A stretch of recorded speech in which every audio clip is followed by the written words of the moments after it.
What's going on today? We're going to be talking to Mike Gomez, who defines himself as a business growth specialist. And I think you're going to want to watch this all the way to the end. You're going to learn a ton of stuff that's going to be helpful to you, regardless of the place you are in business. Now, Mike, you have a heck of a resume. I want you to go into just a little bit about who it is you are and where you hail from, so that people should actually stay here and watch. Okay, so let me start by saying for the last 20 years, I've been working exclusively with private business owners and startup founders on issues that impact growth, the majority of which centers around strategy, where am I driving the business, and where I'm going to. The background that has equipped me with the tool case for which my job as a consultant is to transfer these tools comes from working with corporations, working in government, and being a salesperson an aerospace engineer by training that was plucked out of engineering and put into the role of sales and tasked with the role of selling military fighter jets to foreign governments, our allies, running multi-billion-dollar campaigns and running large organizations and learning the lessons of leadership and strategy and why those things determine outcomes and growth. So I'm looking forward to chatting with you and sharing some insights that have come from a long time of serving private business owners and addressing the things that really affect whether or not they're going to grow or not. Heck yeah, let's get into it. First thing I want to look at is business owner comes to you. They're typically looking for what? Business owners, when they come to me with a problem, a symptom. Okay, what do you mean by symptom? I am having difficulty closing deals, or I am having difficulty getting an audience to pay attention to our solution. I'm making a decision about my space. I'm somewhat hesitant about pulling the trigger on a new space and whether or not that's an appropriate thing to do right now or not. I want to hire a marketing person. Okay. But I'm not sure about whether or not that's an appropriate next step for my business. Okay. It's always something that has been bothering them, and they want to talk to a consultant to get help answering that question. Would it be appropriate to say that it's something that's a thorn in their side? Yes, something that's intimidating them, and they want a second voice. Business owners believe that they're invincible, that they are the smartest person in the world, in the room, particularly in the company. They love being that person where the VP of sales comes to them, or the bookkeeper comes to them asking a question, or someone from operations comes to them asking for questions, or because they get to go home and talk to their significant others and go, wow, I've had an exhausting day. I had to answer questions from this person and this person, this person, this person. And I need a scotch. I need to relax. That is a common thing, is they are the smartest person in the room. They're the ones that everybody comes to for answers. But every once in a while, they get a little nervous because now they're having to make a decision about the business and they don't have anyone to come to. So they'll type in business consultant Atlanta, they'll find my company, Allegro Consulting, and they'll call me and we'll schedule a coffee meeting, and they want a sounding board. Someone outside of the business for them to bounce something off of and go, can you help me make this decision? So, and again, it's usually some symptom, something that's driving them. They know they have to make a decision. There's no one within the company that they have confidence in to be a peer for that sounding board, so they'll call me. Interesting. I want to back up just a tad. You mentioned that these business owners kind of want to be the big dog, kind of want to be the person that everyone depends on. They're affirmed in their understanding, their subject matter expertise. They are let's say not the cog, but maybe the linchpin that if they're gone, everything falls. They will convince you, I built this company, I built the sales department, I built the marketing department, I built the operations department, I know how every single one of these works, and therefore I'm the single biggest authority on every single one. Even though I have people in those positions now. Like department heads? Yes, department heads. I'm still the most knowledgeable because I was the one that hired them, So, and that's the interesting part about it is I love them to death, but my goodness, it's such a big contrast from what you see when you work with, say, corporate America and a CEO there. Like enterprise. Enterprise, Okay. yeah. And how that enterprise CEO empowers those people who work underneath to run their departments the way they choose to run them. And their job is to make a really good selection on that individual and then let that individual run those departments the way they want. Not have all these individuals coming to them for answers on every single question or every single big decision. And that's a big difference I see from my experience in corporate America to my experience working with small privately held businesses. That delegation, that willingness to let go, that willingness to let these people make independent decisions, trusting that you made a really, really good hiring decision with them. So yes, big dogs, forever being big dogs, it makes them feel good coming home at the end of the day because they feel like they've accomplished something. Look at all these decisions I helped my team make and navigate. Damn, that was a great day.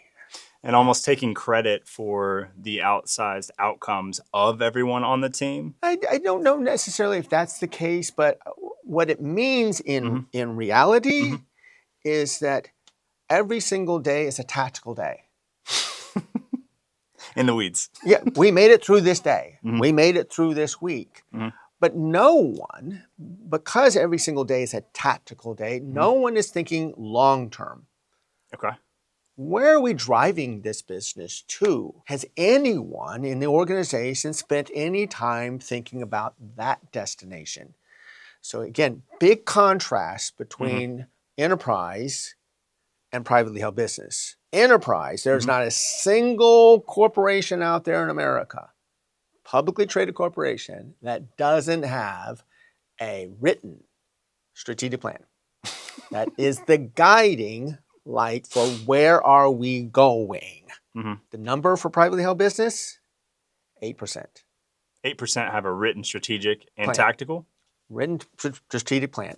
Something that's guiding them and the company about where they're going. Talk about a contrast. That 100%, 8%. There's a reason there's Small Business Day. All right? Because for the most part, a lot of these privately held small businesses aren't going to be around 2 years, 3 years, 5 years. That's a shame. Yeah. But it's a choice. It's a choice these CEOs make, these founders make, these business owners make about whether or not I'm going to run the business where everything is centered around me, the big dog, and that my life is going to be about tactics and getting through the week and getting through the day and making all these decisions, or am I going to be driving my business to a destination because I have spent time thinking about long-term strategy? Where am I driving the business to? You don't get in a car and just randomly drive anywhere. Really, this is what I'm talking about in privately held businesses. Most of them, it's like getting in a car, there's gas in the tank, I've got 4 tires at work, let's just drive. And, there may be a barrier. Okay, I have to take an exit here. Oh, okay, we're going to go there. I don't know where we're going. Yeah. We're just driving. And we're going to continue to drive until the engine conks out or the tires need to be replaced or something like that. And those are things that happen in private held business. We're just driving. We're just driving. I'm like, where? Yeah. Just driving. As long as the fuel is going to last, we'll just keep driving. And I'm like, oh my God, no, this is the problem, right? You asked at the start, why do people call me? They call me with the symptom. I'm trying to make a big decision. Invariably, when we get done them venting and talking about this big decision they have to make, I ask the question, let me see your strategy. Let me see the guardrails that you've created, the direction you're going and your intention, and I will be better equipped to help you answer the question that you're asking about the symptom that you're experiencing. As you might expect, 8%, they don't have it. So I'm going, well, then how are you making this decision? Yeah. What is the basis you're going to make this decision on? And that's when we start having a real conversation. Right?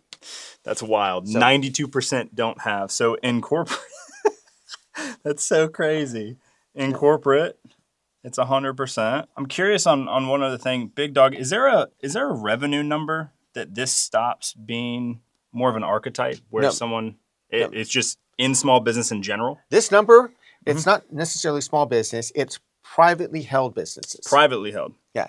Regardless of size. Doesn't regardless of size. That 8%. Corporation being IPO'd. The corporations are publicly traded companies. Okay. Here's the why behind this. And it's a simple why. Okay. Publicly traded companies have board of directors. They have accountability.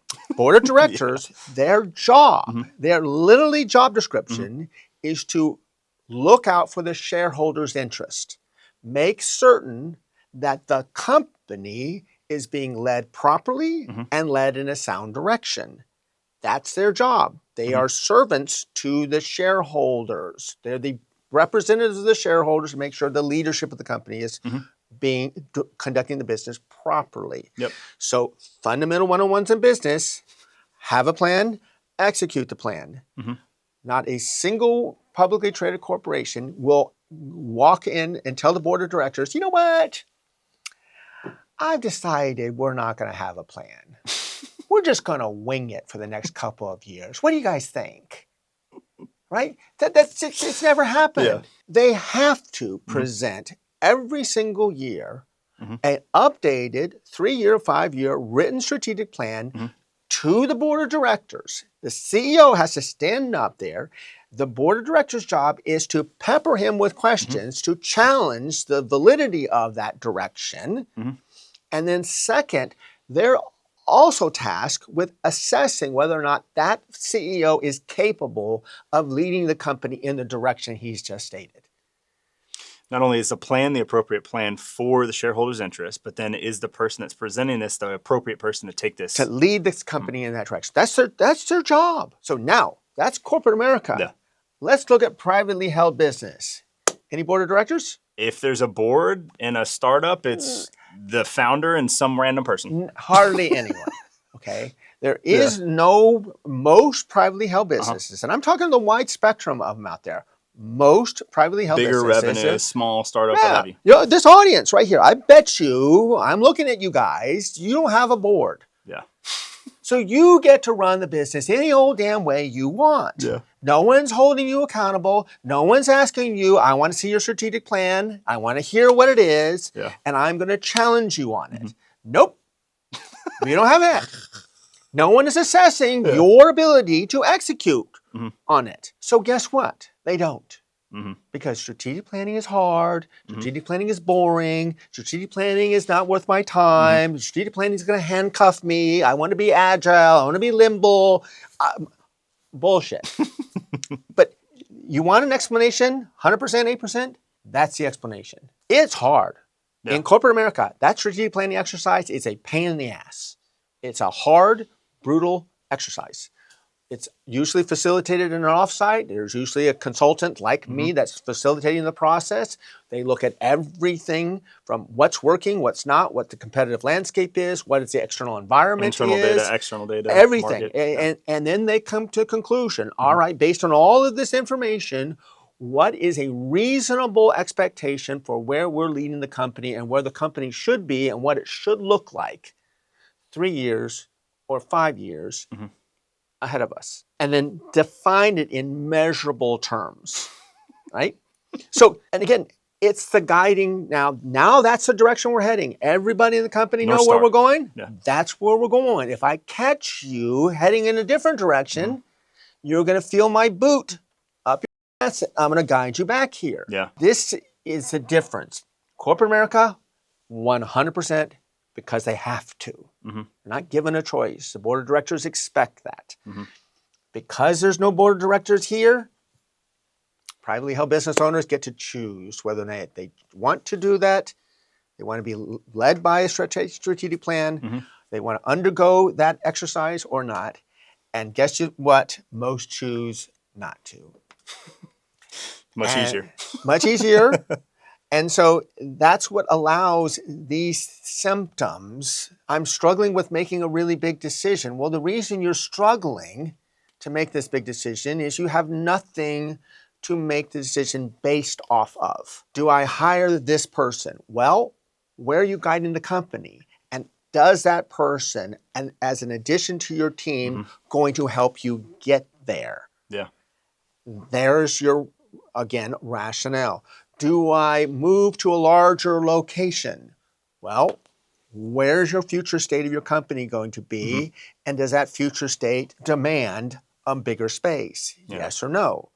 Should we have a bigger office? Should we bulk order materials? Should we do any of this kind of stuff that requires some actual planning, not just my eyes are closed, let me just do it? Right. So again, these tactical decisions need to be made with some sort of strategy as the basis of it. And unfortunately, since there's no strategy, this is where you end up with making those regrettable decisions. And I know you guys have regrettable decisions that you've made, people you've hired, services that you've engaged in, and it didn't materialize the way you wanted it to. It cost you a pretty penny, and it's now a business scar that you learn, but you learn the hard way. And I bet you that the majority of reasons that you made that decision and you regret it now is because you didn't have a framework to make that decision based on. So, yeah, if we can fix this, businesses would be booming. Yeah, we would see less failure rate and dismal growth rate that sort of epitomizes privately held Majority of privately held business. Yeah, that need to, let's celebrate Small Business Day. You notice they don't celebrate Big Corporation Day. They don't celebrate Coca-Cola. Right. They don't do that. They don't celebrate Lockheed Martin. Right. They don't celebrate big companies. Right. They don't do that. And you also notice, by the way, state governments, Yeah.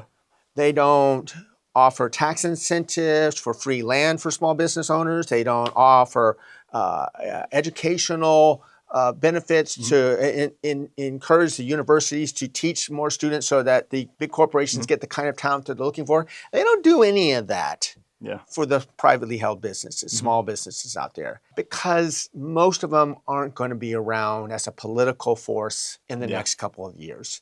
So why waste our time with them? They're going to play lip service. Oh, we love small business. It's really, really important. Let's all have Small Business Day. Oh, it makes me gag. I'm like, stop. If small businesses were run better, we wouldn't have to have that. We wouldn't need a participation trophy. Exactly.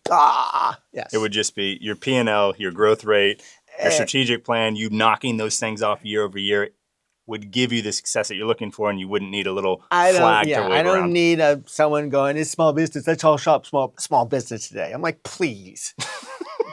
That's not how you get buyers and customers. Not at all. I'm curious on these symptoms. So when we look at it in the context of privately held businesses, do you see let's call them new, and I want to just define this as less than or equal to 1 million annual, and then let's say solidified, and let's say it's going to be greater than 1, maybe let's say, less than or equal to 20 million a year.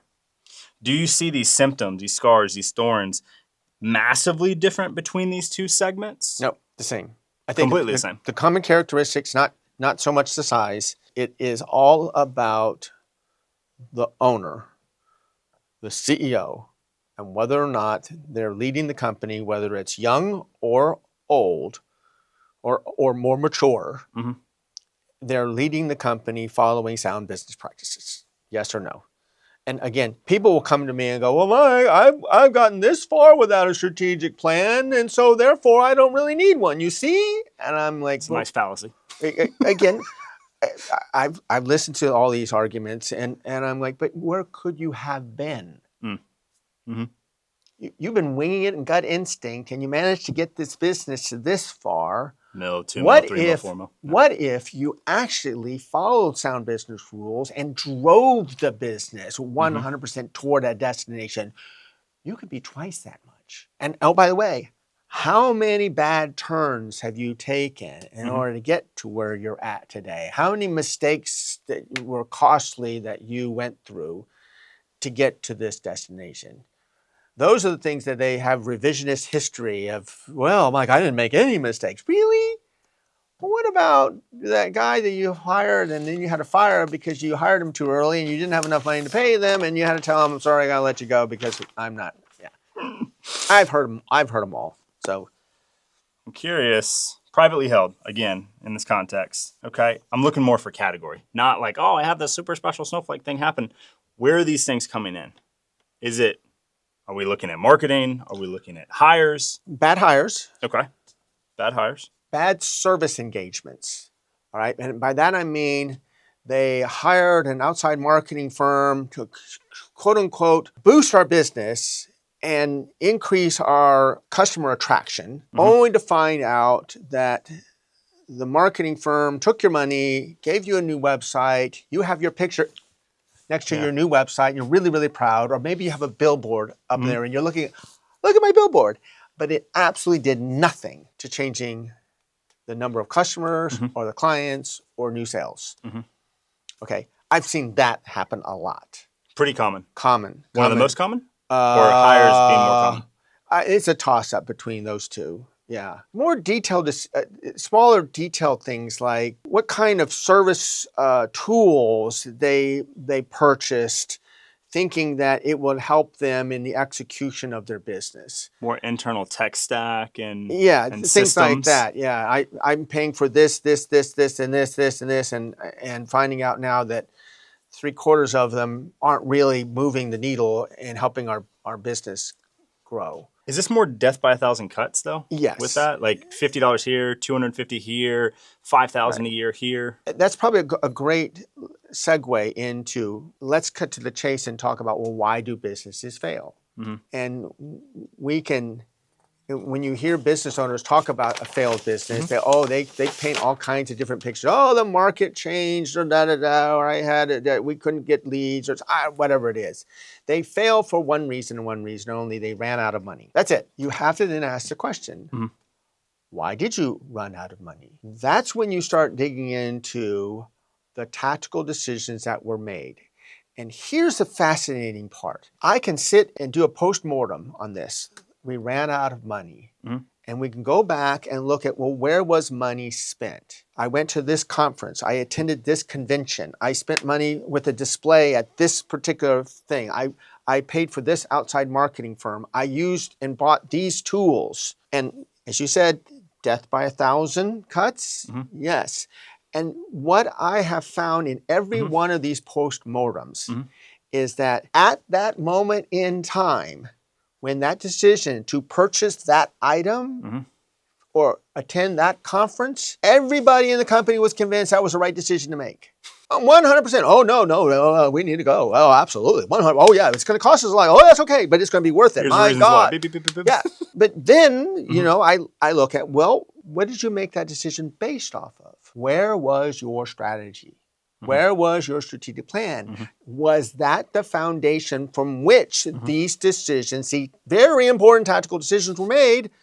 No, you didn't have one. So even though you convinced yourself, oh yeah, I need to spend the money for this right now, it was made without any guardrail. And so yes, death by 1,000 cuts, but all of them were completely justified at the time. These are really important, but no one had a destination in mind, driving the direction and saying, is that decision the right decision to make right now, given where we're at, what kind of resources we have, and where we are going? Yes or no? Is it aligned with our strategy? Does that make sense given where we've decided we want to go and the kind of resources we have right now? So it drives me crazy. But this is fact right here. Ran out of money.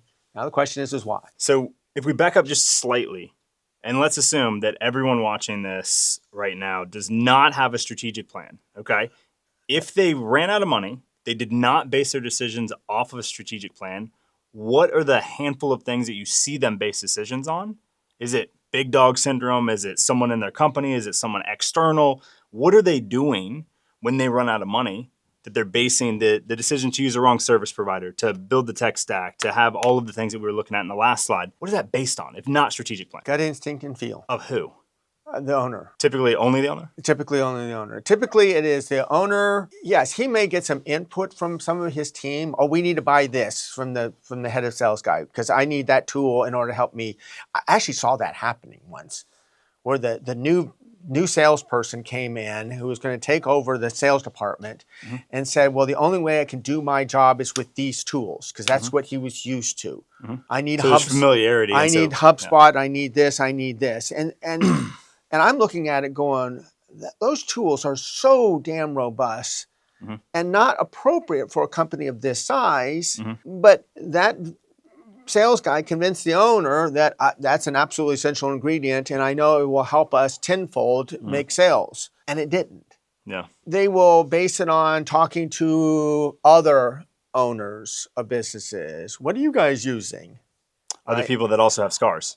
Yeah. What are you guys using for that? Okay. And what are you using for this? The other interesting phenomena that I see, going back to that sort of comparison of enterprise decision-making versus privately held decision-making, when enterprise evaluates tools, people, service providers, they are always competing them. Always. There will never be a decision by an enterprise where only one choice was presented and evaluated and then decided upon. Stunningly different than privately held business. Yeah. When I talk to a business owner, well, what did you compare it against? What was the competition? Who else did you evaluate before you hired that marketing firm? Did you interview 3 other marketing firms and assess which one could best serve your strategic needs right now? No. Why not? Well, because this guy came from referral from someone else and I really liked him and so that was it. Sales call was good. And I'm like, oh my God. Seriously, no corporation ever makes a decision like that. Yeah. We are required to bring 2 or 3 competitors into the room and evaluate them against each other to see which is the best decision for us given what we're trying to accomplish. So yeah, again, without a strategic plan, gut instinct, winging it, feel, it drives me crazy. But, bless their heart. That's it, the Southern thing. Bless your heart. If this is mostly owner decision failure, or let's say, like we're saying, a VP of sales, I got to have HubSpot, I got to have Salesforce, I got to have Zoom Info, blah, blah, blah. How do we prevent against this? Something that precedes strategic plan, because maybe someone's like, Mike, I mean, that's really cool, but like, I'm not Coca-Cola. I'm not Chick-fil-A. Why do I need that crap? They're not there believing that this is important yet. How can we at least stop this from being blindly followed, like they're walking into a room in the dark with the blindfold on? There is only one way. Only one way. Strategy is the foundation with which every decision is made. Have a plan, execute the plan. Every single decision gets weighed against the plan. Is HubSpot going to help us accomplish where we're trying to go to? Yes or no? What alternative choices are there than HubSpot? Yeah. Look at what the price is. How does that tap into the resources that we have dedicated to helping our company get to that destination? Is that a reasonable use of money and funds, given all the other decisions that have to be made in order to drive our business to where we want it to go? So I sound like a broken record, but it is. I'm mortified when I run into business. Like, how'd you make that decision? And by the way, it goes to hiring decisions. What kind of person are you hiring? What role? Talking about attributes too, skill, etc. What are the minimum job requirements that are necessary for that person to adequately perform that role? And what part of the strategy does that person bringing him on board? Because hiring people, it's like one of the most expensive propositions you can make as a company. Yep. And you go, you damn well better make sure that person is contributing to some aspect of where you're driving the business to. That North Star. Yeah. Missing this, just hopping in the car, driving along, stop by, pick up someone who's hitchhiking. Oh, look, come on board. We're going to continue to drive anywhere. Strategic plan first, no matter what. Doesn't matter if you're $1 million. Doesn't matter if you're 20,000. No. Doesn't matter if you're 20 million. It doesn't If matter. you don't have this, it's time. Yeah. Well, let me walk you through. I have an idea to start a business and I want to start my own business. And I'm like, okay, cool. Mike, I want to start my own printing company. Really? All right. Why would anyone come to your printing company? Do you think that the world needs another printer? Because I want you to answer these questions. Why you? That's strategy. How are you going to position yourself? What gap in the market do you see out there that you're going to fill? And why and how are customers going to decide to choose your particular printing company over the 5,488 that exist within a 5-mile radius of this location? When I have these questions with them, they look at me going, oh shit, that's strategy. So it applies whether you're creating a company from scratch or whether you're an established business and you're trying to drive your company to a destination. You need a direction, something. Yeah, want to just circle back to this for just a moment. Any other SCAR categories? So we got bad hires that you see almost consistently across the board, no matter the size of privately held. Bad hires, bad service agreements, internal tech and systems. Is there a fourth here, or is it really those three? I think that's covering it. I mean, in the private business world, that covers it. Which do you feel like is the most expensive? Oh, probably the bad hires. That one probably has the biggest damage because it involves human beings. You know, hiring someone is costly. Firing someone is painful. It's disruptive to the entire company. It causes so much angst. I usually find out real quickly when someone's talking to me, Mike, I really question whether or not this person's the right fit for us. And I'm like, how long have you had that sort of thought? Because most of the time, if it's been lingering for a while, you probably should have done something about it a long time ago. Yeah. But yeah, that's a painful one. So we'll go three monies. It involves humans and all that aspect of it. I'm thinking maybe number 2 is probably the second most expensive because this can change vector. Yeah. This one, I have a story. A client met with me and we talked about their particular symptom. And I said, look, this is what you need. You need a strategy, and I'm glad to help you build one and facilitate that process, and that will equip you with the ability to make some future decisions so much easier. And so he listened dutifully, and he nodded his head, and I'm like, okay, this is a really good meeting. And it turned out that he had a meeting after me scheduled, and in the same coffee shop. And so we shook hands and bid him farewell. And then he went to this next meeting and I knew who this person was. It was a marketing firm. I'm like, oh, this is going to be interesting. And I kind of watched over my, it's like, what's going on in there? I keep your ears open a little bit. And the marketing firm opens up their laptop and shows him the websites they created, the billboards they created, and you could see the owner's eyes light up.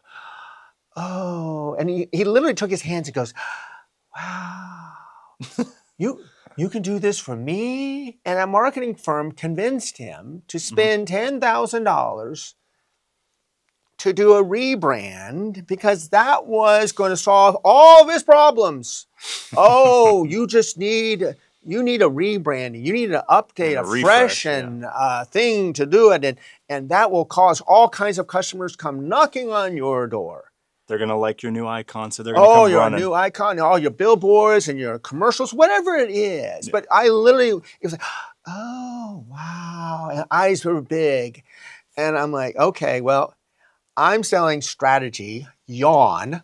Yeah. This guy is selling sexy new websites, billboard, television commercial, whatever it is. And that, again, big dog, ego. Yeah.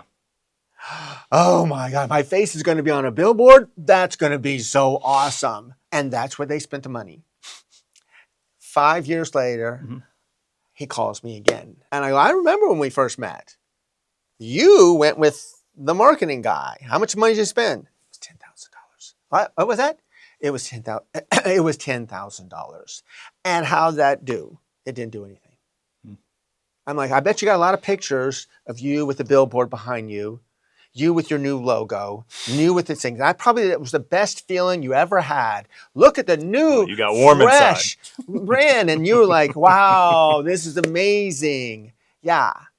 And then you waited to see whether or not it had any impact on bringing new customers to the door, and it did it. Nope. Yeah, you made a decision about hiring a service provider, Mm-hmm. and you did not give that service provider a direction. This is where we're going. Mm-hmm.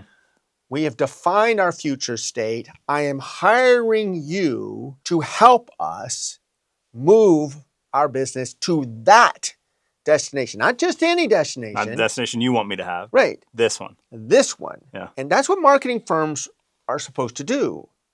But the sad part about it is most marketing firms are talking to private business owners, and private business owners have no strategic plan, so the marketing firm says, we'll just kind of create one for you. Do they not? Anyway, it's bad. It's bad. It's really bad. But probably the second most expensive outside the hires? Yes. Yeah. More cascading things, but also just a complete vector shift to things that don't matter as much as the thing that needs to come before. They take, I hate the fact that how much they just steal money from small business owners, only because small business owners are so vulnerable to that kind of thing.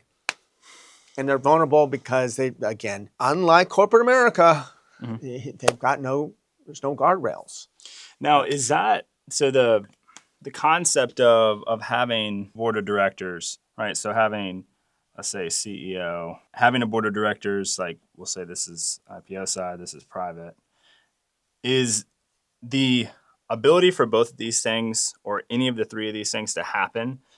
Let's even assume that there's strategic plan on both.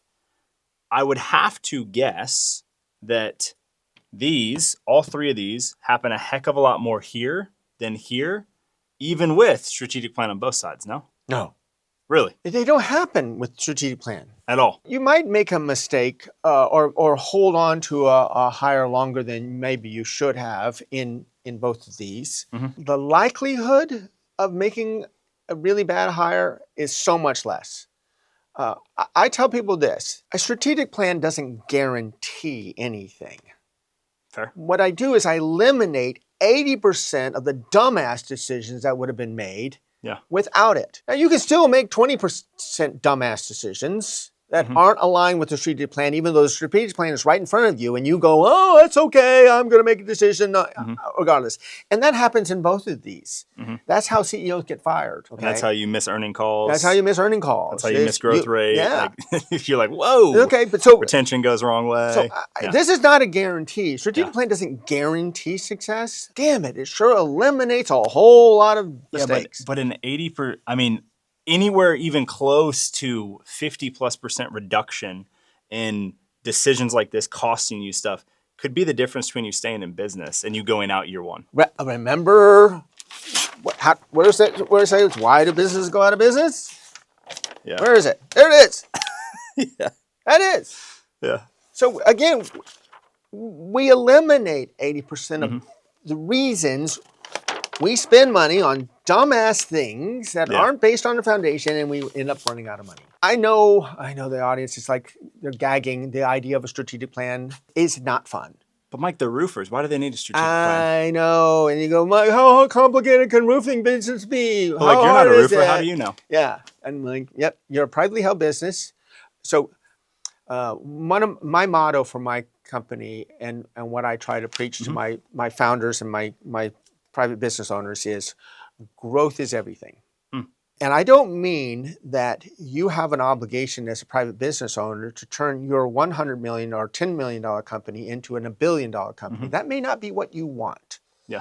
That may not be the kind of business you want to be in charge of. What it means is your business has to be constantly evolving to the marketplace, evolving the way you're addressing the marketplace. Because anytime you become stagnant, either it's in your approach to how you're marketing to your customers or how you're servicing your customers, I guarantee you there's going to be another roofing company that's going to come up with a more modern approach, faster approach, more technological approach, a fresher approach to marketing, and they're going to eat your freaking lunch. Yeah. So are you growing Mm-hmm. your business? And if you are growing it, where are you growing it to? And this is where strategy comes into play. And again, it applies. I don't care whether you're a franchise business owner, a roofing company, or a tech startup. Growth is everything. Mm-hmm. And if you are not leading a growth-oriented company, I guarantee you the forces of the marketplace are going to remind you of why that's important. And it's a brutal reminder. Okay, Grow or die. grow or die. Yep. 100%. And again, understand, growth Mm-hmm. doesn't necessarily mean a $100 billion company. There's a lot of numbers before that. You can, I want to manage a $100 million revenue company, Mike, year over year over year. And I'm like, okay, we'll add that to the strategic plan as an input. Mm-hmm. And we'll make sure that we are constantly evolving so that that requirement is always met. I like it. Cool. Possible. Yeah. Absolutely. Next thing we're going to look at, Mike, here is accountability. There's tons of, and I'm going to put leaders in quotations, and we'll come back to that later. But there's leaders that say, I can't, blah, blah, blah, to do X. Let's talk about accountability. Why is this the case? I got to listen to a CEO in a fireside chat be interviewed. And one of the questions that the interviewer asked the CEO was, talk to me about your leadership style. And he put it in words that I thought were just magically succinct. Mm-hmm. I set expectations and then I inspect. I wanted to reach out and hug this guy because I've never seen any CEO articulate the role in a more succinct and clear manner. I set expectations and then I inspect. Now, let me show you what's behind those words. Mm-hmm. Setting expectations, it's not his personal expectations Of the other person. of you Okay. or of anyone or of the company. Mm-hmm. I set expectations because I am a good CEO and I know that my job is to establish the destination we're driving our company to. That's one of my roles as CEO. Where are we going, team? That definition is the strategic plan. That's our future state. That's one of my obligations to my team. And that's what I describe here in the words, I set expectations. I have done my job as CEO, created the destination, Mm-hmm. and I've articulated that to our team. That's where we're going. We just completed our strategic planning process. We have defined our future state. In 2 years, we're going to look like this in sales. We're going to look like this in operations. We're going to look like this in financial performance. We're going to look like this in marketing. We're going to look like this in operations. We know what we look like now. Mm-hmm. That's where we're going. That is my job as CEO of this company, to create that destination and to set the expectations. Now, my second job as CEO of this company is to make certain that I have provided my team with the right resources, the talent, the tools that are necessary for them to do their job and get us to that destination, right? Fair enough. That's another role I have as CEO of this growing, thriving company. 2 roles. So now I'm going around and inspecting. Okay. All right. Do you have the necessary tools? Do you have a clear understanding of what your expectations are of you? Because that's my job. I'm going to now inspect. Are you hitting the milestones that are expected of you that didn't come from me pulling those numbers out of my ass? Oh, I want you to make 27 sales calls next month. Where did 27 come from? Informed data from strategic plan. Yeah. Okay. So, and unfortunately, the sad part is privately held businesses, those sort of goals and are just winging it. Forecasting is My eyes are closed. Let's say 50. Let's say 20. We made 10 sales this week, so next week it should be 12. Where did 12 come from? Why isn't it 15? Why isn't it 50? Why isn't it 500? Why isn't it 500? I mean, if we're just shooting. Exactly. Why not more? So my point is that this articulation, set expectations, is such, I mean, it's so beautifully succinct and special to me. So that role, my job, CEO, create the expectations, set the destination, make certain I have the right people, talent, money, resources in place to allow my team to do their job. And then my job is to hold people accountable. It is, I've made it clear to you what's expected. We're in agreement that it is achievable. You're telling me that you have all the resources you need to do it. So the only reason it didn't get done is me. You failed. Yeah. But failed to do you what we set out failed to do whatever it is. Just, I've given you everything. Yeah. The plan, where it's going, why we're going, everything. So why didn't it get done? Now you and I are going to have a serious conversation after the first time it didn't get done. Yeah. To make certain you understand everything about why and how and all that stuff. But if it doesn't get done again, we may have an even more serious conversation, or you may be walking out the door. But I cannot hold you accountable to that kind of goal unless I've done my job of first setting all the expectations the right way. I hear people bitching about accountability. I just have no one to take accountability. Well, I'm asking them, have you done your job? Yeah. As the CEO and founder of this company, have you done step 1, 2, and 3 of creating an accountably based company? Yes or no? Because if you haven't, then you can't hold the rest of your team accountable for it. Yeah. You can't really be blaming your team for your failure. Right. So set expectations and then inspect. That's how you create an accountable organization, but it starts with making sure that you do your job as CEO and founder of the company and have realistic expectations about where you're driving the business to. What happens, and let's take this example, you're the owner, I'm running sales. What happens if sales does not agree, your leader, right, over here, does not agree with CEO, founder on strat, expectations, or maybe even a bigger and worse thing to disagree on, vision set by this person? I'm going to try to weave through this. All right? Yeah. A strategy is not created in a vacuum. We're going to go behind the scenes in a strategy development process. Okay. All right. So, because I'm going to help you get to this answer. If this happened, something was wrong with the strategy. With the process of the strategy. Of the creation of the strategy. If you reveal a strategy and your salespeople and your sales leader goes, okay, I don't know where that came from, then something was seriously wrong in the facilitation process of how that strategy was created. Because immediately, one of the people who's in the know about your business is going, that's not realistic. Someone a little bit more on the front line, perhaps, than this person, if you're doing your job correctly. If you're doing your job correctly. So the behind the scenes in a strategy development process, we systematically look at every single aspect. Where's the company now? How did the company get to its current state? Revenue, client base, what kind of talent did we have on board now? How did it contribute to where we're at today? So you got to be honest about how we got here. How did we get here today? What were the sales figures? What marketing techniques are working? What marketing things are not?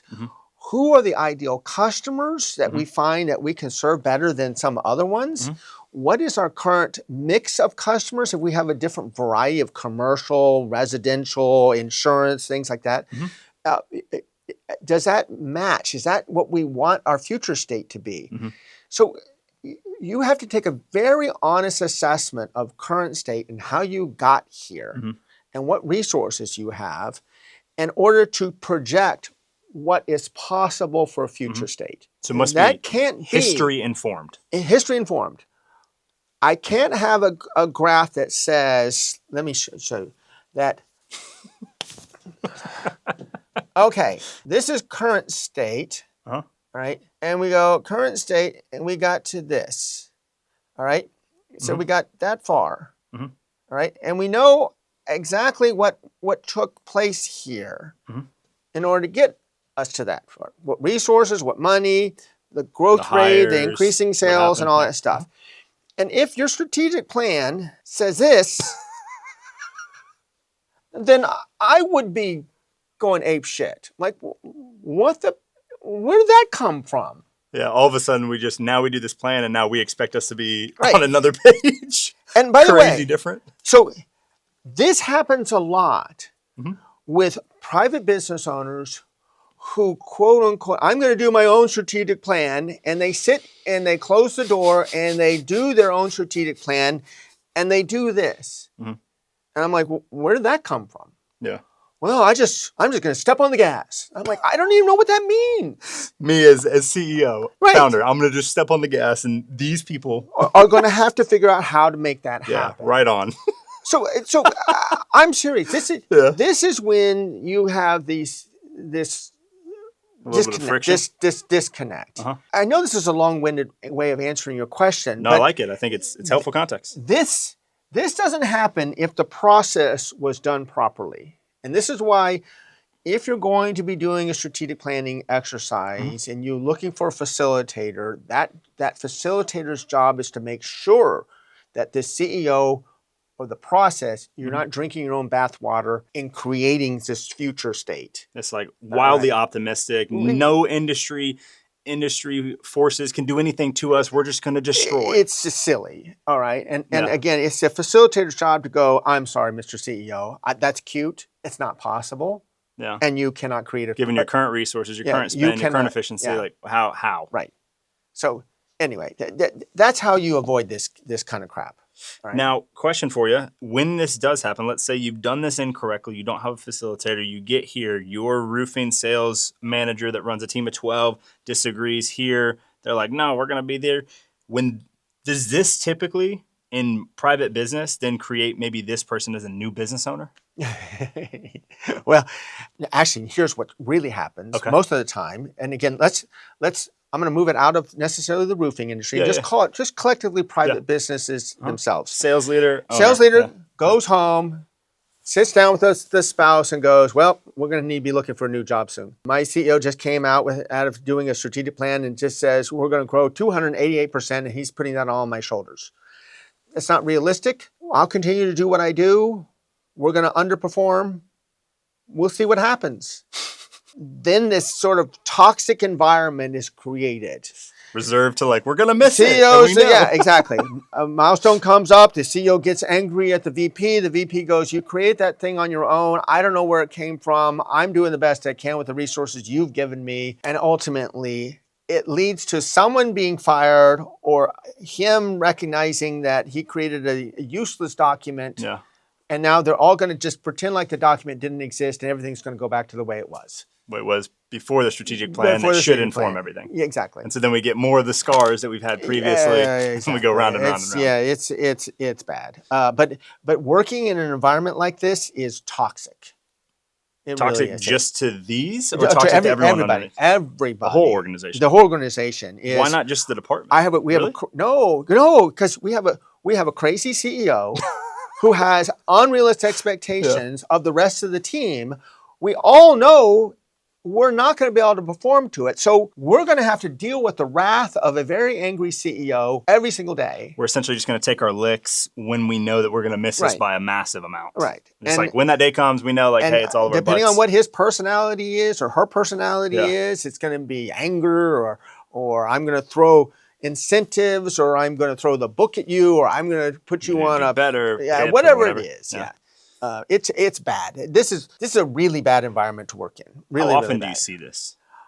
Not as often in the privately held business world. You see this more in the public? Surprisingly, I do. Really? I see new targets created, and I'm like, where did that come from? And based on what? This is one of those things where sometimes you just say, okay, that kind of strategic planning probably is not beneficial for your company. Mm-hmm. If you're going to do strategic planning, do it right. Mm-hmm. Find someone to help facilitate the process, to be the honest broker in the room, and make certain that, and the term I use is you're not drinking your own bathwater in some of the assumptions you're creating. like it's possible to grow like that. That's just not.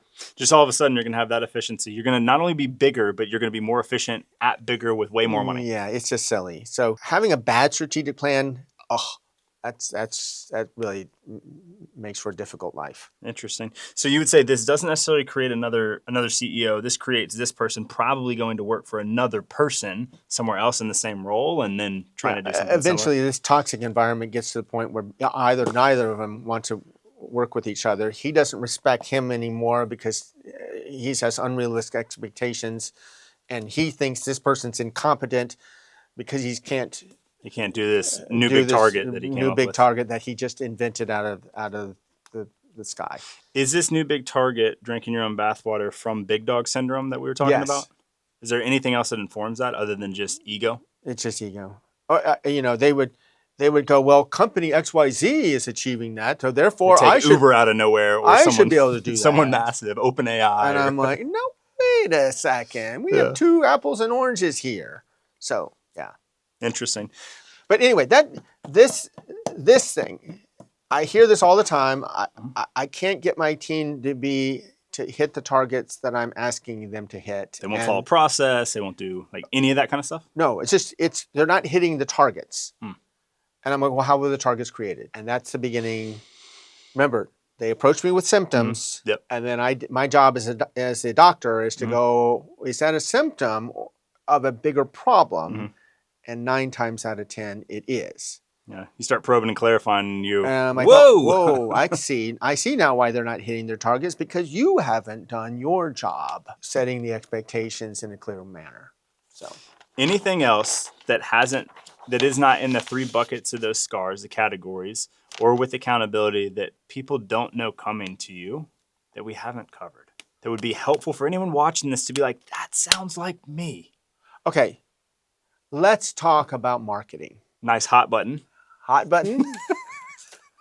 Pet peeve of mine. I'm not a big fan of those firms out there supporting privately held businesses with marketing assistance. The one from the anecdote that you were talking about, that kind of thing? Yeah. Okay. Yeah. Making shiny new things. Oh, look at the website we can create for you. Look at the things. It's interesting. I want to teach everybody this lesson here. All right.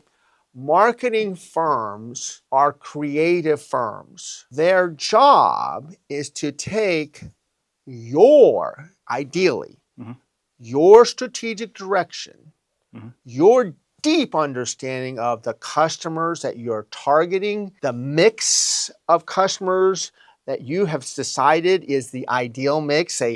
Let's go back to the roofing, insurance, residential, commercial, crisis roofing, tree falling, hurricane, whatever Storm it is. chasing, insurance, retail, anything. Yeah. So their job is to listen intently to your strategy, your direction. For the business. To share your strategic plan. And then their job is to now use their creativity and their knowledge of all the tools that exist in the marketing tool bin, social media, software, commercials, television commercials, billboards, radio ads, podcasts, thought pieces, white papers, everything, brochures, websites, conferences, and things that you attend.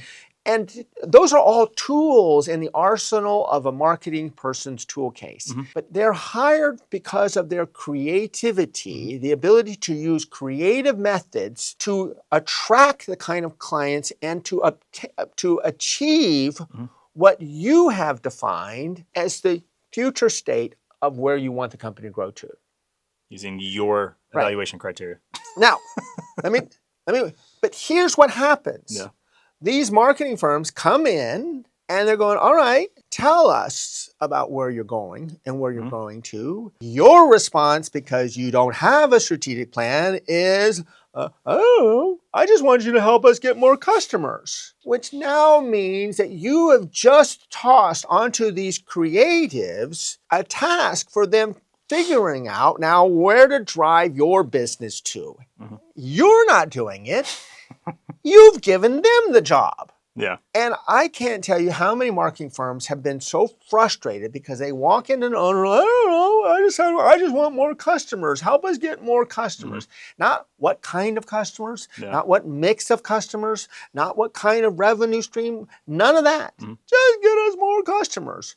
So you're asking this creative firm to do something that is analytic, process-based, and then they get to do the creative. They're not good at the first two. That's not what they're known for. Yeah. So you're putting a burden of responsibility on them that they're not capable of doing, but they're going to do it anyway, and it's going to be bad. Unfortunately, it typically is, because you haven't done your job. The marketing firms love me because I've done all the work in my facilitation. Businesses that work with you, they have here's exactly the entire what we thing. want. Here it is. Yeah.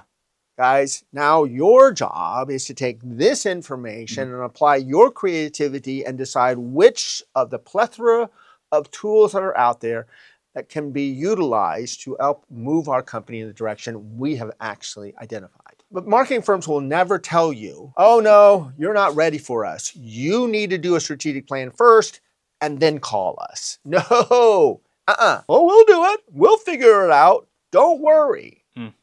And they'll spend your money creating cool commercials and social media stuff and getting you likes and followers. But is it going to move the needle? Is it going to really bring in new customers? Probably not. Remember this, because it is one of the biggest mistakes made by privately held businesses is engaging outside marketing firms to get a fresh redone of their website or a relook or something like that, or quote unquote, we need more customers. So let's go hire a marketing firm. It's a mistake.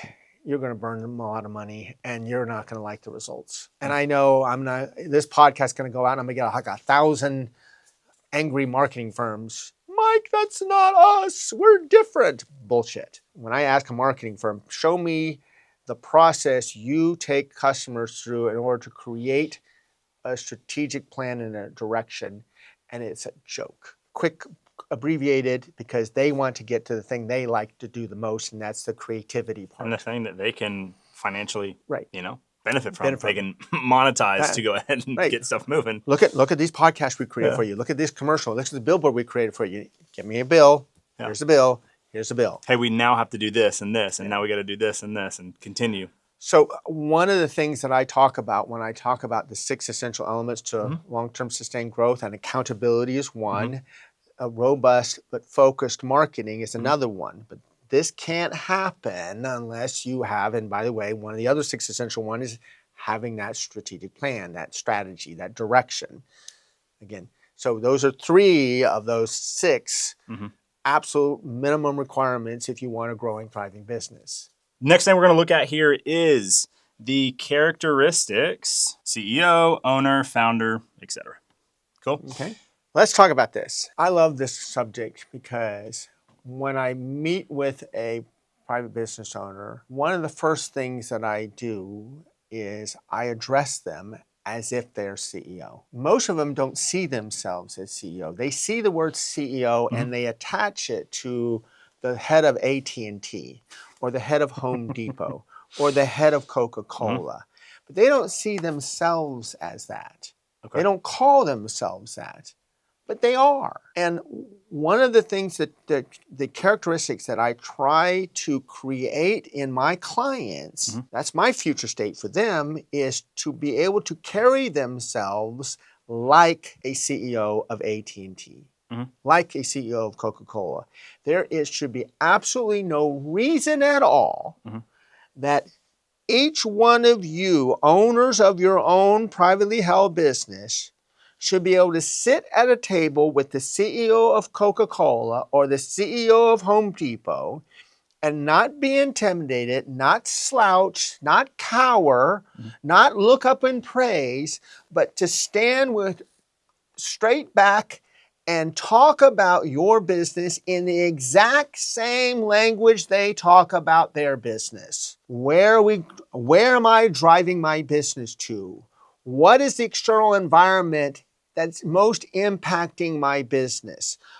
How am I dealing with the competitive forces that exist? What marketing techniques am I using to earn new clients? How is social media impacting my business? These are questions that I could ask any CEO of any Fortune 100 company, and those CEOs will answer the questions just like this. I encourage my founders, my owners, my CEOs, watch CNBC and Fox Business and watch them interview a CEO. These people are confident. They're on top of their game. They can address any question. No him. It's not I think, I feel. They don't use those languages. They are definitive about where they're driving the business to. And the reason they're capable of talking with that much confidence is because every single one of them, every single year, has to go through a strategic planning process facilitated by a third-party official, and then they have to stand up and defend that in front of the board of directors. So they're exercised in it. They know how to address every aspect of what led to that strategy. Competition, external forces, new trends in the marketplace, all these kind of things. So it didn't come by accident. Now, the other thing that's different about that CEO of AT&T and that CEO of Home Depot versus CEO of your privately held business, that guy has been groomed. He was groomed from the day he joined the company. He was identified as someone uniquely talented, someone we need to pay attention to. And we go, well, let's just find out whether or not this person is truly unique. And so throughout that person's career, they've moved that individual into different roles with increasing levels of responsibility, increasing levels of stress, larger groups of people to manage, larger budgets to deal with. And each time they've determined whether or not that person is continuing to evolve and grow as a leader, and those attributes that we thought were unique and made that person special are still there. And so as 10 years goes by and as 20 years goes by, this person now is in the pool of people that are vice president candidates, continuing to be groomed, tested, challenged. They're exposed to other leaders and they get to watch other leadership styles and learn what works and what doesn't. Those people, by the time after 30 years maybe in that job or in that company, and now they're looking for the new CEO, he is or she is one of 4 people that have been systematically groomed to now step into that role, confident that they have acumen across all the different disciplines that are necessary for the business: sales, marketing, operations, finance. And they have an acumen, the ability to understand, comprehend the level that they need to. They have good delegation skills. They have good inspection skills. They know what their role is. They're ready to take the mantle of leadership. When you took over your business, I'm looking at you, business owner right now. I'm looking at you, business owner right now. When you take over your business, you have instantly stepped into the role of CEO. And what are your qualifications? Humble to recognize I have not been groomed for this role. And yet I now have to stand in and be that individual. And you have the same responsibility. Same responsibility. You have to articulate your company's future the same way they do. You have chosen to step into that mantle without any of the groundwork and preparation that most CEOs of big Fortune 100 companies, 500 companies have been groomed to do. So be humble about it. Don't walk around simply because now it says CEO on your business card or says founder or owner, that the hands of God reached out and touched you and given you all-knowing CEO skills, because that is absolutely not the case. You have stepped into a world for which you are supremely unqualified to do. You don't have to admit it, but know it. You've not been groomed like others have. So go learn. I had this conversation with my brother. He's a doctor. He worked in hospitals all his life. He decided he wanted to start an orthopedic practice. It's a nice pivot. Right. Now, he became CEO instantly of an orthopedic practice. I asked him, what are your qualifications to be CEO? Well, Mike, I'm a doctor. I've had 14,000 years of education and I've worked in so many hospitals. Okay, I don't know what that meant. I'm asking you, what is your background and knowledge of understanding about sales, marketing, operations, process, systems and tools that are necessary to run a growing, thriving orthopedic practice? Well, Mike, and he fought me every single step of the way.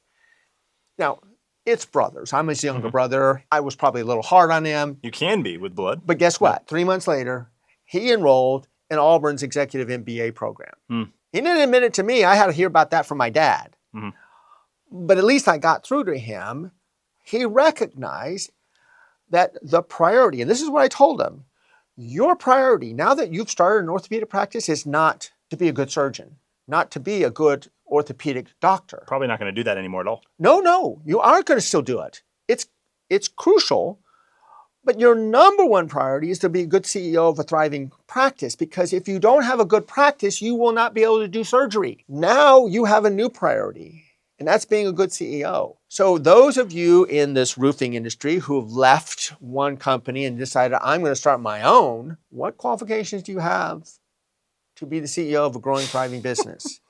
I'm not knocking you about that lack of experience. What I'm saying is accept it, admit to it, and then figure out a way to expeditiously supplement where those skill sets are missing. Get better quickly. But it starts with saying, it's like the Alcoholics Anonymous, hi, I'm an alcoholic, and then going from there. All right. There are resources out there to help you be a better CEO. Use them. And don't believe that by using them, it lessens your qualifications to lead an organization. But this, characters of a good CEO, recognizing CEOs of large corporations, they're groomed over years, tested in every aspect.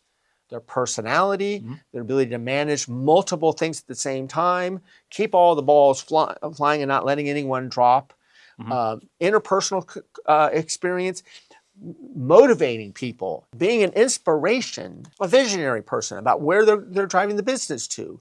These people have been groomed, all right, to do that. And they found that in corporate America, we really like this person, and he has shown those attributes all the way up to this thing. It's now he's ready to take over the mantle. You guys haven't. So start, one of the very first characteristics of a good CEO is humility. Be humble. Where do you not see this show up that it needs to? Oh my goodness, everywhere. By the way, private health business, that characteristic they think is weakness. Being humble is weak. Is that because humility is vulnerability? No, because remember the word big dog you had earlier? Right? They think that the role of CEO is being the big dog. And I can't show that I lack any skill sets, even though I do. So there's nothing wrong. One of the best CEOs out there are the ones that are humble and are constantly, I want to learn how to be better in this role, as opposed to, I've been anointed with all CEO skills because I have a business card that says owner, and therefore I'm the guy. I am the guy, the big dog. I don't lack any skills. I know everything. Do you need humility everywhere if you're exceptionally skilled from time under the bar in a sales role or something else in a specific subset? Do you need humility everywhere in every department, or is it just other things you don't understand? This is a good characteristic period to have and carry just with for you. business in general. In general, Okay. just be in a. Don't be a dick. Don't recognize it, that the AT&T CEO. 30 years of grooming. 3-0, not 3. Right. So you probably don't have that. You probably have 5. Yeah, maybe 10. Right? Maybe 2. So just accept that. Yeah. Again, not knocking you, but if you're walking around thinking... It's your big dog. Yeah. You're probably going to have problems. So number one is Second humility. one is learn and be willing to adopt what it is you learn, even though it may make you uncomfortable. So one of the things that I talk about is have a plan, execute the plan. That is a decidedly different change. That's a change in the environment from most private business owners. Most private business owners go, I don't want to have a plan. I just want to wing it. I just want to run the business the way I want to run the business. I can win because I've won somewhere else. I got good instincts, and I'm going to run the business on the instincts, because being held accountable to a plan, I feel like I've been handcuffed. Embrace these things because they are built on sound business principles. And it may not be something you're comfortable with, but it's something you can learn to get comfortable with. And particularly since it's in line with sound business practices. So that ability to take a risk, try something that is not in your comfort zone, and give it an honest effort, an honest try. And I think what you'll find out that is, wow, having a business run based on a written plan versus my instinct has really relieved me of a lot of angst that I had about the old way I did it. I like this new way of running things. Yeah. All right. Okay. So that ability to embrace change in your particular leadership style or the way you've done things in the past. That's how you'd maybe embrace change, or is it learning and adopting? Or? Learning and adopting. Learning and genuinely adopting. Not just listening. Right? Everybody's going to be listening to, I listen to Mike Gomez talk about the importance of strategic plan, but I'm not going to change. He's not a roofer. He's not a roofer. Yeah, I'm not going to change. I've heard this talk about this. Like, okay, got it. Yeah. So again, that's fair enough. Then don't. And sadly, but again, we're talking about characteristics of good CEOs. Good founders are going to go, oh shit, he made a really compelling case here. Maybe I should look into this. That's a good CEO. And this would be learning and adopting new information. New information, new methods, new approaches. So maybe just learning and adopting new. Awesome. Okay. All right. So now that we've gone through humility and learning and adopting new, which can be honestly new anything, what's number 3, Mike? Okay. So now this seems obvious, but intelligence. Okay. Intelligence. Yeah. What I mean by that is that a good CEO is learning. They're researching. When I talk to my founders, like, Mike, I don't have time for that. I'm exhausted when I get home. I've been running the business all day. I've been answering questions from all my teammates and giving them, guidance and direction. How do I allocate time for what you're describing here is this knowledge, learning, what's going on in the industry? I'm like, well, part of that is delegating. Part of that is getting you out of the day-to-day work, and so that you have the time to do these other aspects of what's necessary to be a good CEO and a good leader of your company. So intelligence is saying, I know I have been groomed for this role. I have a lot to learn. I'm now going to invest in the time to go learn it. The next one is determination. I'm going to set new things in motion, and I am not going to let it reverse. I've done strategic planning now for 20 years. Okay. For an absolute plethora of companies out there, private business owners. Types of companies, too. Types of companies and everything. I take every one of the companies through the exact same process. We create, at the end, a one-page written strategic plan that maps out their direction. We create a tactical plan. This is what we're going to accomplish first quarter, second quarter, third quarter, fourth quarter. That moves us to that strategic plan direction. These support that. Every one of these clients have been through that. But when I go back and check in on these clients, I see a degree of success and failure. And when I look at some of these companies, I'm like, okay, well, I looked at your strategic plan because I have all that material. And now I'm calling, how are you doing? Where are you at? Well, Mike, we're not quite there. We decided to do this and we're going this way. I'm like, what happened? Well, we got this and we got that, and it's one excuse after another. And even though we had gone through the entire process and we had a clear understanding of where we're going and why, and what are the incremental steps to getting there, and they had all the right resources to do it, that owner chose to revert back to old behaviors and not let that tactical plan or the strategic plan be the guiding tool anymore.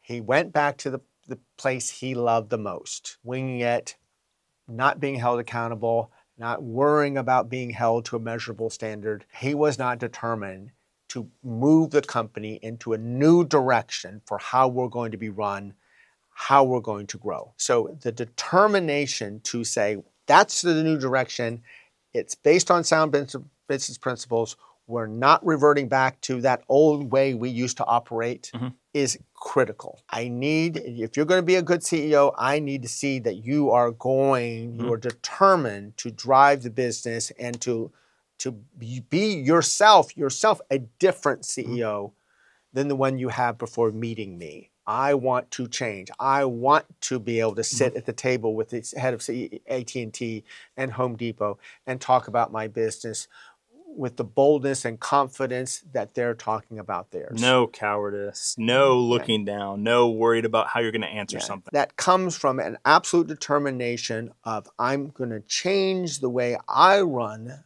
this business differently than the way I used to run it. Winging it, gut instinct and feel, versus a business driven by strategy and sound business principles. We know why you need to be a CEO.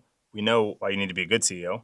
We know what a good CEO is. Yeah. But what I'm curious about here, before we go to another topic, is how do they get this? Reading resources that are focused on supporting you. Much like we talked about Small Business Day.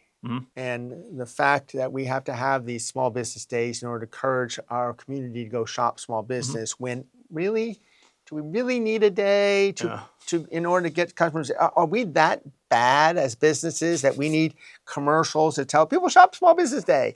And that's going to determine whether or not I survive or die as a small business. One day of the year, Mike. It's going to get you all your sales now. Come on. Or are the reason my customers come buying from me is because I am managing and leading a really good growth-oriented business. Unfortunately, the big consulting firms, Deloitte, KPMG, PwC, McKinsey. Yeah, they're out there.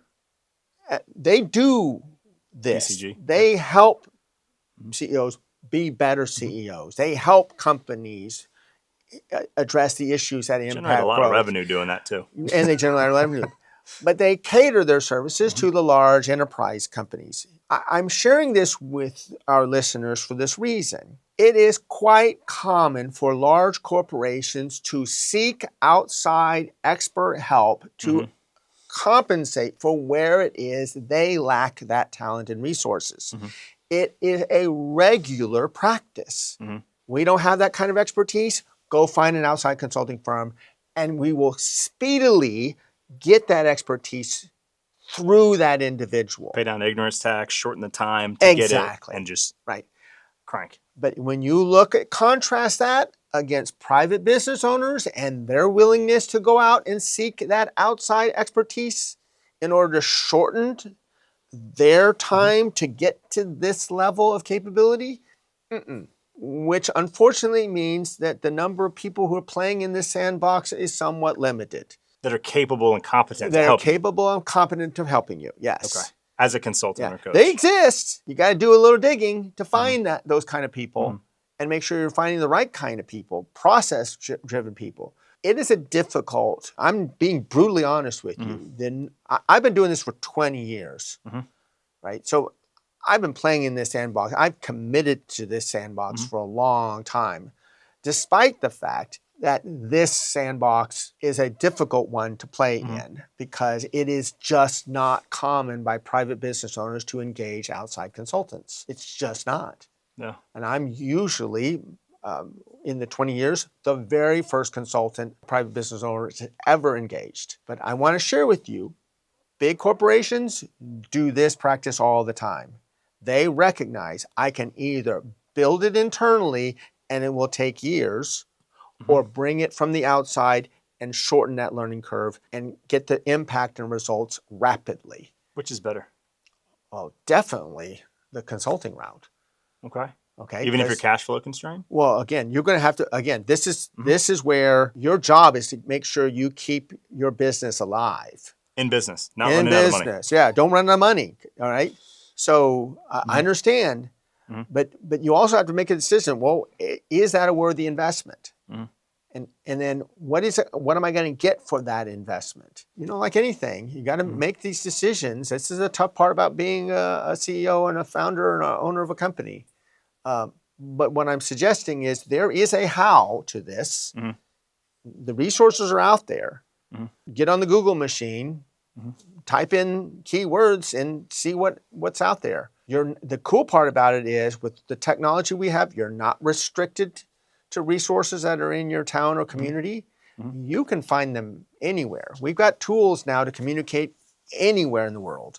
So we're going to say, hey, it's info or consultants. I know consultants bring info, but let's say info is self-learning, books, Right. courses, blah, blah, blah, blah, blah. Consultants being that. What I'm curious on that note, though, is how do I evaluate a consultant? Good question. Because I love that you're telling me that I should go spend some money, well-deserved money, informed by my strategic plan. But how do I evaluate a consultant being actually someone that is the person I should hire for this? I got hired by a female architect that broke away from a big corporate firm to start her own architectural firm. One of the most exhaustive interview process I've ever been through. Detail-oriented. Love her to death. I actually really do. I mean, remember I talked earlier about the fact that it's really important that you evaluate multiple candidates before making that hiring decision.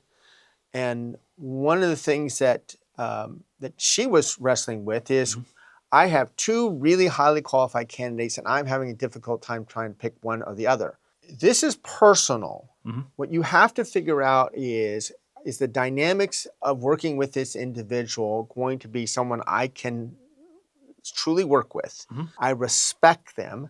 I'm looking at their resume and I can glean from those credentials that their toolbox is bigger than mine. Because that's what consultants are. They have more than you. Yeah, they have more tools in their toolbox than you do, and the whole purpose of a consultant is to transfer my tools to your toolbox. Not only belief, but knowledge. Right. You're trying to speed up that learning. So there's a couple of things that my pet peeves are about the people who serve this industry. There are business coaches out there. I hate them. And here's why I hate them. Again, I don't know them personally. I'm sure they're really, really nice people. You don't hate the human. You hate the concept that you're going to have a business coach. Right. Because a business coach's business model is one of dependency. You're going to lean on me. You can't live without me. Their whole model is I need you attached to me. Forever. Leech. And then you'll see there's groups like this where they go and they have group counseling, kind of you're one of many CEOs, and there's like Alcoholics Anonymous, but like sitting in a business circle. And they're all sitting in kumbaya and stuff like that. And so everybody... Great newsletter. Yes. Great oh my God. I just like, no. Big old circle jerk. Yeah. I didn't say it. You did. But seriously, 100%. It's, oh my God, I've seen this. And I'm like, what? No, that's not... Yeah. You're looking for very specific help for very specific things. And that's what I would challenge you to do is know what it is you're looking for, define it in a manner that can be a project, and then find someone who can actually do that project and walk away. And that's one of the things that I talk about constantly. I do not do hourly engagements. I do project-based. You're hiring me to facilitate the creation of your strategic plan. I will do that. I will adhere to a very regimented process that I've developed that is replicable. I will show you what that process is. I challenge you to go to another consultant and have them show you something similar. There's not going to be any winging. Comparable in process. It's not going to be any winging it or gut instinct and feel on how we're going to create that strategic plan. There is start, 2, 3, 4, 5, 6, 7 in, and then the outcome. Yeah. I've been doing it for 20 years.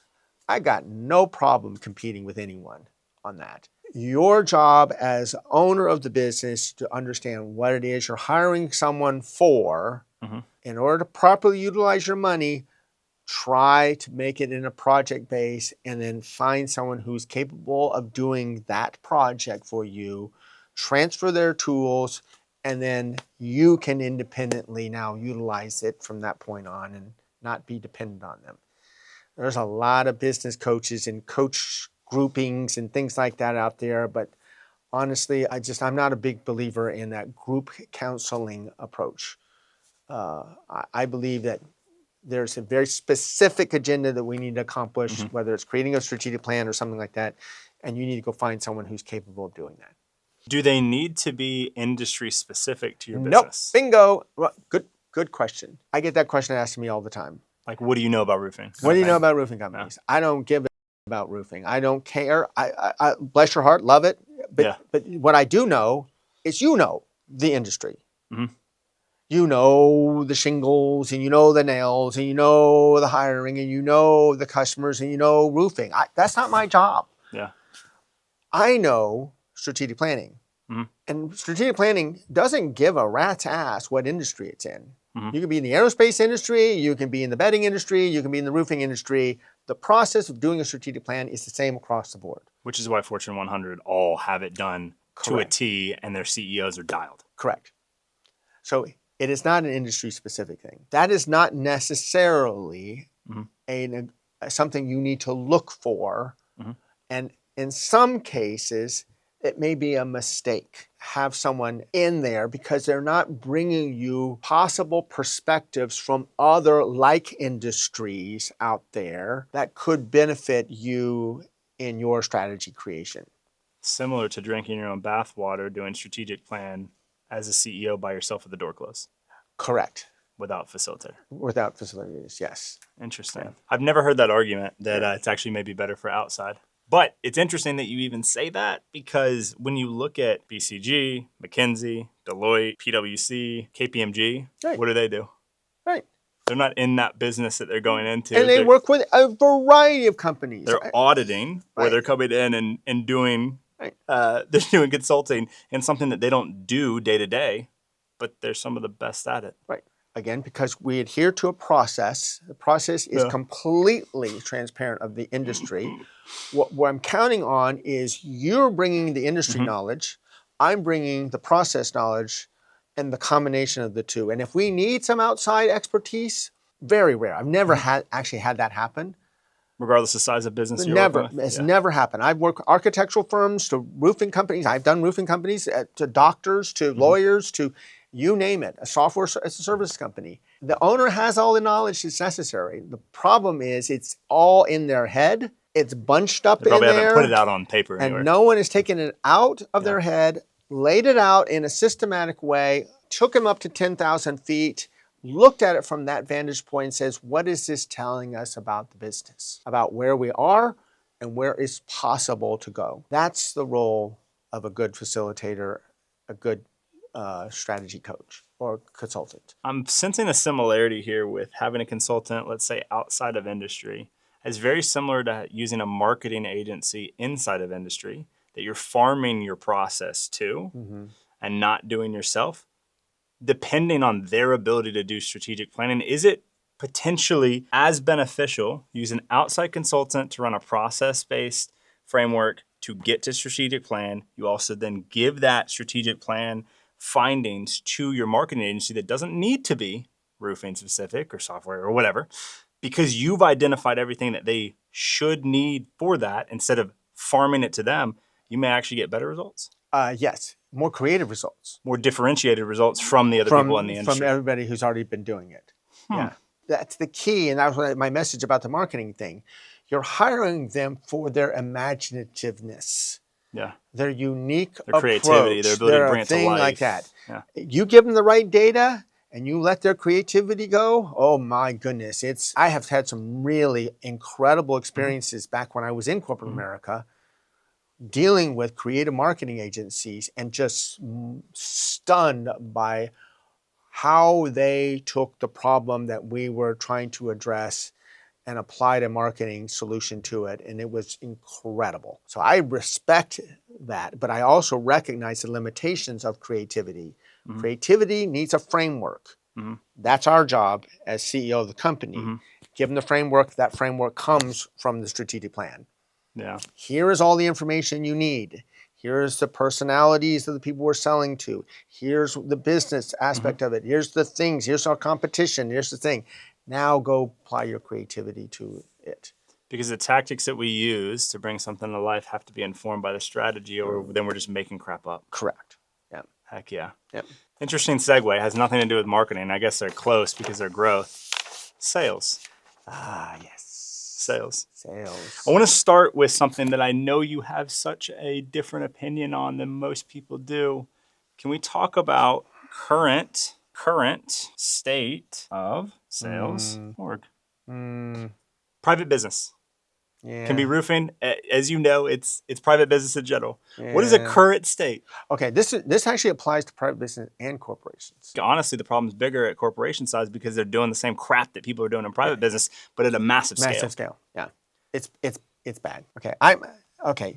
As you know, that was one of my professions. Yes. In the past. You did a little bit of sales, Mike. You didn't do too much. Just a little bit. Just a little bit of sales. I'm an aerospace engineer by training. Which is crazy, by the way. Okay. And I was plucked out of the field of engineering and taught a sales methodology. And classic engineering guy, you teach me process. I will try the process. If the process works, I'm not deviating from it. It becomes A, B, C, D, E, F, G sale. Yeah. All right. And it worked. And worked every single time. And I've now become a evangelist about the idea that the discipline of sales is an important business discipline. It's as important, if not more important than any other discipline in business. Yet we treat it as if it's not trainable, that anyone can do it. You have the gift of gab. You look good. You have big boobs. I'm sorry. There's some people who make decisions about hiring people in sales because they look really gorgeous, as if that's how people make buying decisions. It's bad. Yeah. It really is. And not to mention all these other things that are going on in the industry where they're making requests to connect with you on LinkedIn only to have the first discussion is a sales pitch.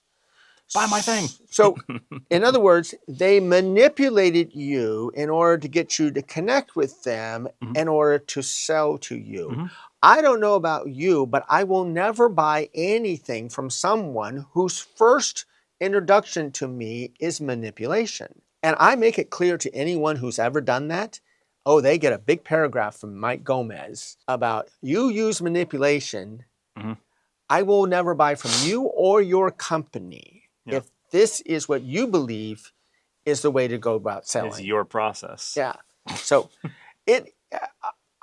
I love the profession of sales, but the approach that I take in selling is about being in the service of your customer.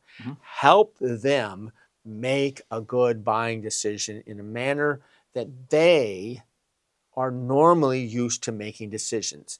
Not the way I make decisions, the way they do. And so my job is to understand how they make good decisions and then support them in that journey. Now, I was trained in this, in a replicable process that works.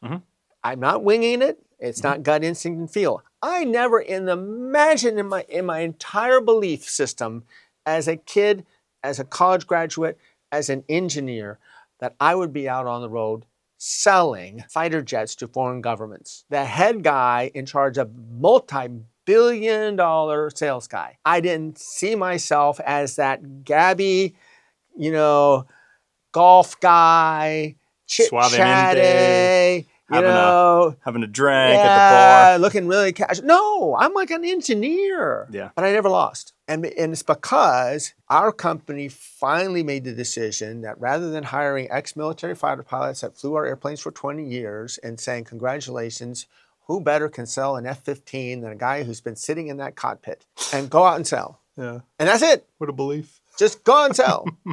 I used to, when I give talks about this, I used to put Tom Cruise and Top Gun on the screen.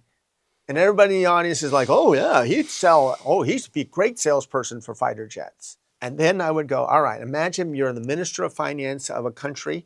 You're getting ready to spend $5 billion of your taxpayer money to acquire these airplanes, not to mention the cost that your country is going to have to bear to keep them on your soil and upgraded, and the training that you're going to have to invest in to support those airplanes for the years to come. Fuel, everything. Do you think that Minister of Finance wants to meet with Tom Cruise and Top Gun and hear the war stories? There I was.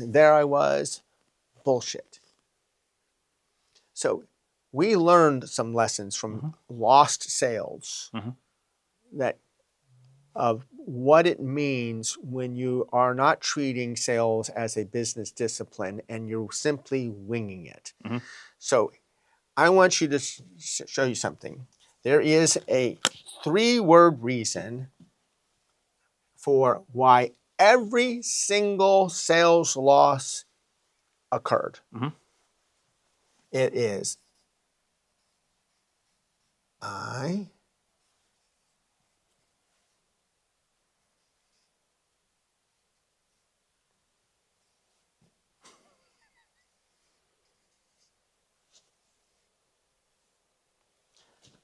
I didn't know.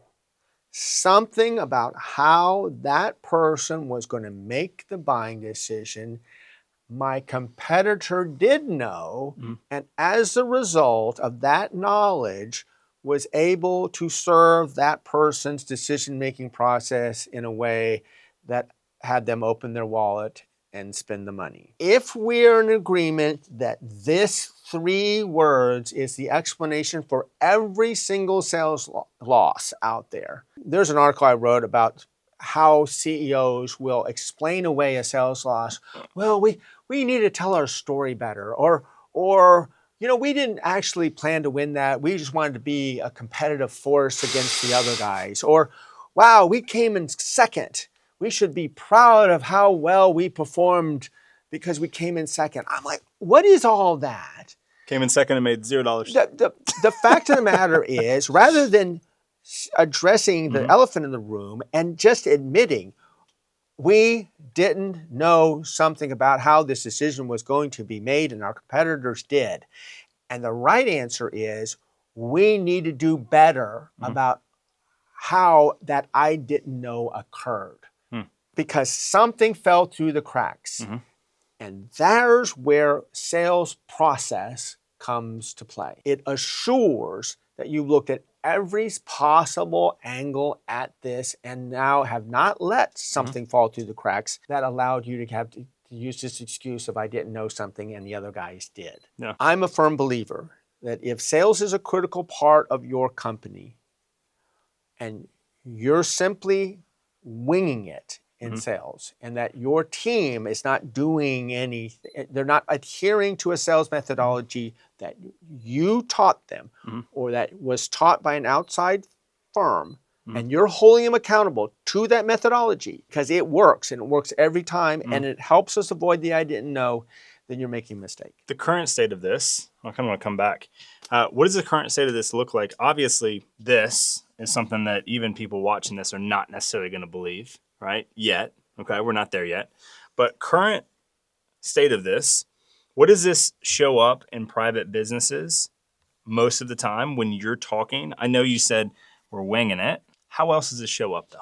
I'm going to show you some of the symptoms. All right, let's say you're a sales manager. Yep. All right, you have no sales methodology. 0. Just figuring it out. So you have 5 salespeople out there selling.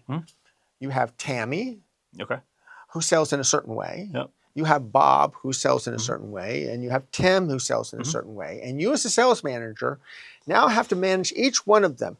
Tammy is optimistic. She has a belief that her customers are going to close much sooner than they actually do. And so when she's giving you her forecast, you have to kind of caveat that one with the Tammy factor. Yeah. All right. And then there's Bob. Bob is not going to tell you I'm going to close on anything until the day before they sign. Oh, they're closing tomorrow. Yeah. And then so you've got the Bob factor. Yeah. And then you've got whoever Tim is, and Tim sells in a different way. Imagine the complexity of what it is to manage these 3 different personalities who sell 3 in completely different ways. That's one of the things that happens with this approach, through a non-process-based approach. You have people who are representing your company who are choosing their own way of servicing your customer. not the way you want them to serve the customer, but any old damn way they believe is in line with their comfort level. And all that ripples down to the ability to properly forecast, to pretty confidently understand, well, where are we on any sales pursuit with any one of these clients? Are we 50% of the way, 10% of the way, 30% of the way? I don't know. I've had 3 conversations with them. And what does that mean? And they don't know where their toes are. They don't know where their feet are. Right. Where in the process? Where are you? How close are we? Yeah. Who are we waiting on? Who's still undecided? What else do they need to know? What do we need to know to help them there? Yeah. Again, it's stunning. Now, by the way, this lack of process and lack of methodology is so freaking common in the industry, and across the board. I say 85% of our customers don't have a sales process. Yes. I would say probably 85%. Yeah. Bad. We get on our sales call and we're talking to them and they're like, yeah, we're just like Mike's just out there. He closes on the spot every time. He's just financing. Avery is she closes 4 out of 10 a week, and James just kind of on Tuesdays he does well, but on Wednesday, Thursday, Friday he doesn't do anything. Yeah. I've seen it all. Yeah. I'm stunned. I'm mortified. Yeah. Because it can be fixed. What I care about, if this were my business, is any business, mean your business. Yeah. If I'm a private business owner, this is my company. These are the front line. These are the people actually interacting with my company name on their shirt, with the logo. Yeah. Talking in front hand of the customer. I'm not there. They are representing me. So how are they doing this? How are they engaging with this customer? Is it arm twisting? Is it threatening? Is it cajoling? Is it manipulating? Hey, we're having a sale now, and if you don't sign up in the next 2 weeks, we're going to pull this sale and the price is going to go up. Is that the technique that you're asking them to do? Or do you even know what they're doing? Or they just free for all. Yeah. It's like, we'll get there. So my point is, this is your company. Yeah. And yet you're allowing the people who represent your company to just do it any old damn way they want. I would be uncomfortable with that. Again, the alternative is every single salesperson that comes in is going to go through a sales process training. It is the process that we adhere to. Every single one of you will be adhering to that process. It's the job of the sales manager to ensure that you're following the process. And so when I'm talking to Tammy or Tim or Bob, we're using all the same language. I know exactly where we are in the sales cycle with each one of them because it's process driven. There is no ambiguity. I am hiring these people to be salespeople because they're capable of learning a process and following a process, and they have good communication skills and instincts. But I'm not letting them sell any damn way they want. Or write their own this, that, the other, and do something else that deviates from the framework that we have. Because these people are representing my company, and I want to know without question how they're interacting with my customers. And the sales methodology gives me that assurance. Is there a size of business, revenue, or headcount where that becomes less of the CEO's role and you put in a sales leader? CEO role for what? Let's say you have, so the sales organization, let's say you're small, it's CEO, there's a front-end sales rep, we have like a really weird direct report, not a sales leader. Then we scale out to multiple reps, and then there's somebody else there. Does that person then in a business that you own have the ability to change process that CEO set? So, good question. 2 things that affect whether or not a business can successfully grow and thrive. Okay. One, we spent a lot of time talking about earlier. Strategic plan, the importance of it, and why. Provides all kinds of resources to help guide decision-making and help you do your job better as a CEO, setting expectations and inspecting. The other aspect of it is selling. How do we sell? How does our company sell? I believe that it is incumbent upon the CEO and founder of the business to make that decision. How do I want people selling my product or service in the marketplace? Do I care or not? And that's the question I always ask. Do you care how your people are selling? Mm. Because your current approach to selling, no methodology, means you are entirely dependent upon the individual That's selling frontline. own instinct Yeah. about how they're going to deal with your customer. It's not within your control. I would want to care. So if you want to care, then go out, look at the different methodologies that exist. There are choices out there. Tons. I teach one called Winning Customers' Decisions. Mm. It's a teachable methodology. Go get the training yourself and then say, this is the methodology and approach we're going to take in how our business interacts with our customers. It takes the ambiguity away. You now know confidently how your team is interacting. And the cool part about it is the conversations about forecasting and where we are on any particular sale makes really easy and much more confident about what those answers are going to be. And if the CEO or owner of, like, let's say a roofing company, someone was head of production at another like massive franchise or something, starts their own stuff, they're chasing the attributes of a seat. They're chasing the characteristics. They're doing the strategic plan. They've never sold, Mike. Do they bring someone in for sales leadership, or do they learn it themselves? Learn it yourself. Always. Always. Again, you have to, your job as CEO is to set the standards, right? And crucial part of your company is selling. You damn well better know what the methodology is that your sales team is going to use or that you want them to use in approaching your customers. You need to be able to be conversant with your salespeople. The only way you can be conversant is be conversant around a process, right? So we're all speaking the same language. So we're all we're all speaking speaking the English. We're all language. speaking Spanish. Right. Like, we're speaking the same language. Now, again, the whole purpose of you, even though you're not a frontline salesperson, of knowing what it is, the methodology that your team has embraced, is so that you now can be part of the conversation. And at some point, maybe one of your salespeople may need to bring you in to close a deal. You will now know what your role is, where in that process you're being invited in, because you've been trained in the process too. So you know what they've identified and why they've, in their evaluation criteria, you're needed. Correct. And so you now have the thing that doesn't need to be explained, like, hey, don't say anything. Right. Just be here. And then you don't have all that explanation of everything Correct. else. You just know. And I will lean to my salesperson. Okay, you're inviting me in. What is my role? What are the messaging that I need to be delivering at this stage of the sales process? And how can I serve you, salesperson, to closing the deal? So, and again, Still in service of, eh? Yes. Still in service of as a CEO?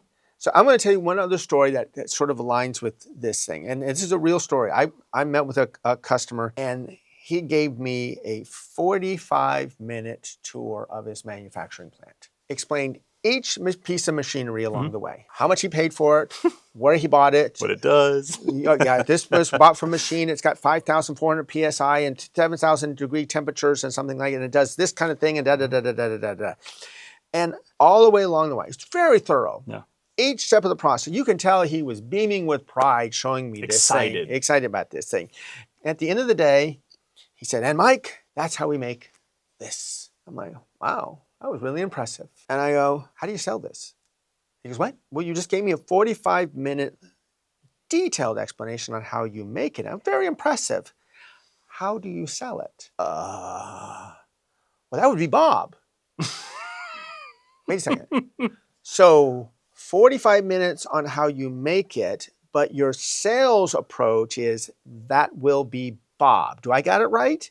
It doesn't sound quite as stupid when, at least I didn't think it sounded as stupid until you just said it. I said, so let's go through this exercise a little bit. Let's say Bob is texting one of your important clients on his way to lunch, and he steps off the curb and he gets hit by a bus. He's gone. He's not coming back. What's your sales process called now? I guess it would be Tammy, his assistant. So you take incredible pride in how you make this, but the way you sell it, it's simply up to whoever is sitting in that freaking chair and however they want to sell it. That's messed up. It's Tuesday. It's Tammy. Yeah, that is messed up. He finally acknowledged it and says, why am I letting one of the most important things, the element of business, simply to the personality that's sitting in that desk? Holy crap. I put so much attention on how this is made. I have given no attention to how it's sold. We changed that.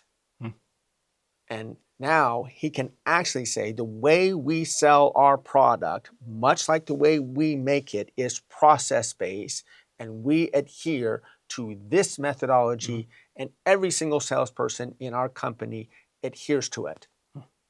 I was trained in it. I understand it. My sales manager, his job is to enforce that training.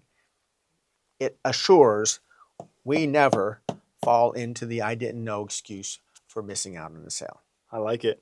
That leads me to I kind of want to maybe put a little bit more color to current state where this happens a lot. They're winging it. We're lacking accountability. You have people that prioritize, and I know you see the same thing with a roofing company where they're like, but our underlayment is this, but our ice and water is this, but we install our shingles this way. Okay, features and benefits is what I call it. The features Absolutely. and benefit conversation. And really, that's more dumping what it is that our product does. What else is this current state? Is it that, like you were saying before, the CEO doesn't have an idea? Our sales leadership doesn't have this? Is it that there's no accountability because there is no board? How are we in a place where there's no consultative process? How do we even get there? It starts there. In private business owners, it all starts here. What kind of company am I leading? Am I leading a process-based company or a company simply Across leading everything. it? Across everything. Strategic plan, Right. sales, manufacturing, whatever. Yeah, I can tell real quickly when I walk in the door and I listen to why it is I've been invited in, and I'm like, oh yeah, I get it. And I can see the ripple effect of winging it. I, the CEO, am winging it as a CEO. I don't have a plan. Every day I come in, and if I read something or saw something on the news, it's the new initiative of the day. Wow, I saw an article in the paper about how important social media is. We need to do social media. I'm like, your justification is another thing that got put out there. yeah, and I'm like, and all of a sudden everybody in the company kind of rolls their eyes. Okay, the boss is on now a social media kick. What's it going to be tomorrow? Yeah. All right. I know some of you are like that. Okay. But that's, again, non-process based. Or are you behaving like a respectable CEO that says, we have a plan, we have a strategy, we're driving our business to this destination. The methodology with which we pursue marketing is based on the plan. The way we pursue sales, it's not winging it, gut instinct, and up to Bob. It is process-based. We are all adhering to the same process, and I'm hiring people who are smart enough, who have an acumen in the industry, that they can be engaging with the customer in a proactive, useful way, but by adhering to a sales methodology that moves the needle. I'm not hiring them for the gift of gab, their ability to tell jokes, their southern accent, their low handicap golf score, or their beautiful wife and entertaining.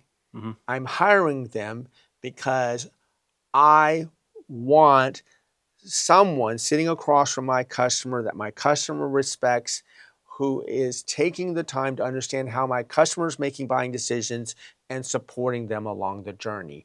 That's going to separate us from everybody else out there who is talking features and benefits, features and benefits, features and benefits, pounding on us, calling me over and over again. They don't care about me and my decision-making process. It's all about them and hitting their damn sales quota. I hate those. At all costs, I must hit it. And I'm going to tell you all the things that you could have if you just went with us. Yes. And oh, by the way, if I can get you to sign the contract like this before Friday, I can get you I all get of you these another 2% off. Bad. Anyway. I'm interested from there. You've got a process-based sales methodology. I'd like to understand how maybe someone selects yours. Maybe they select some other one.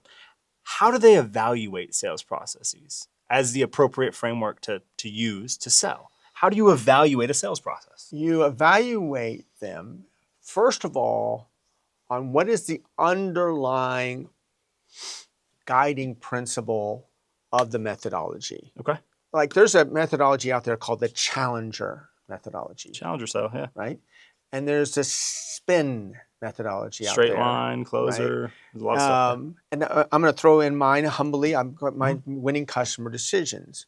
Each one of these, if you were to dig into them and understand them, they're based on a foundational principle of some sort. Mine is based on, are you acting in the service of your customer's decision-making process? Yes or no. If anything you're doing is not in line with serving that customer's buying decision the way they're used to buying it, and it's more in line with serving your own interest, then don't do it. Now, I know there's people watching this going, I don't care about the customer. I just need them to close deals. Don't buy my sales methodology. Yeah. Because that's not what we do.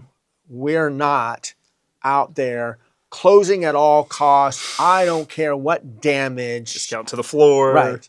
Hammer everyone. It is done in doing so. I firmly believe that if you follow the principles of in the service of, that your customer, and you genuinely understand how your customer makes buying decisions, and you address your solution to their buying decision process, you will not only be respected, but people will refer people to you because they like your approach to selling. You made them feel good about making this buying decision. There was not buyer's remorse or regret, or I felt like I was steamrolled into this decision.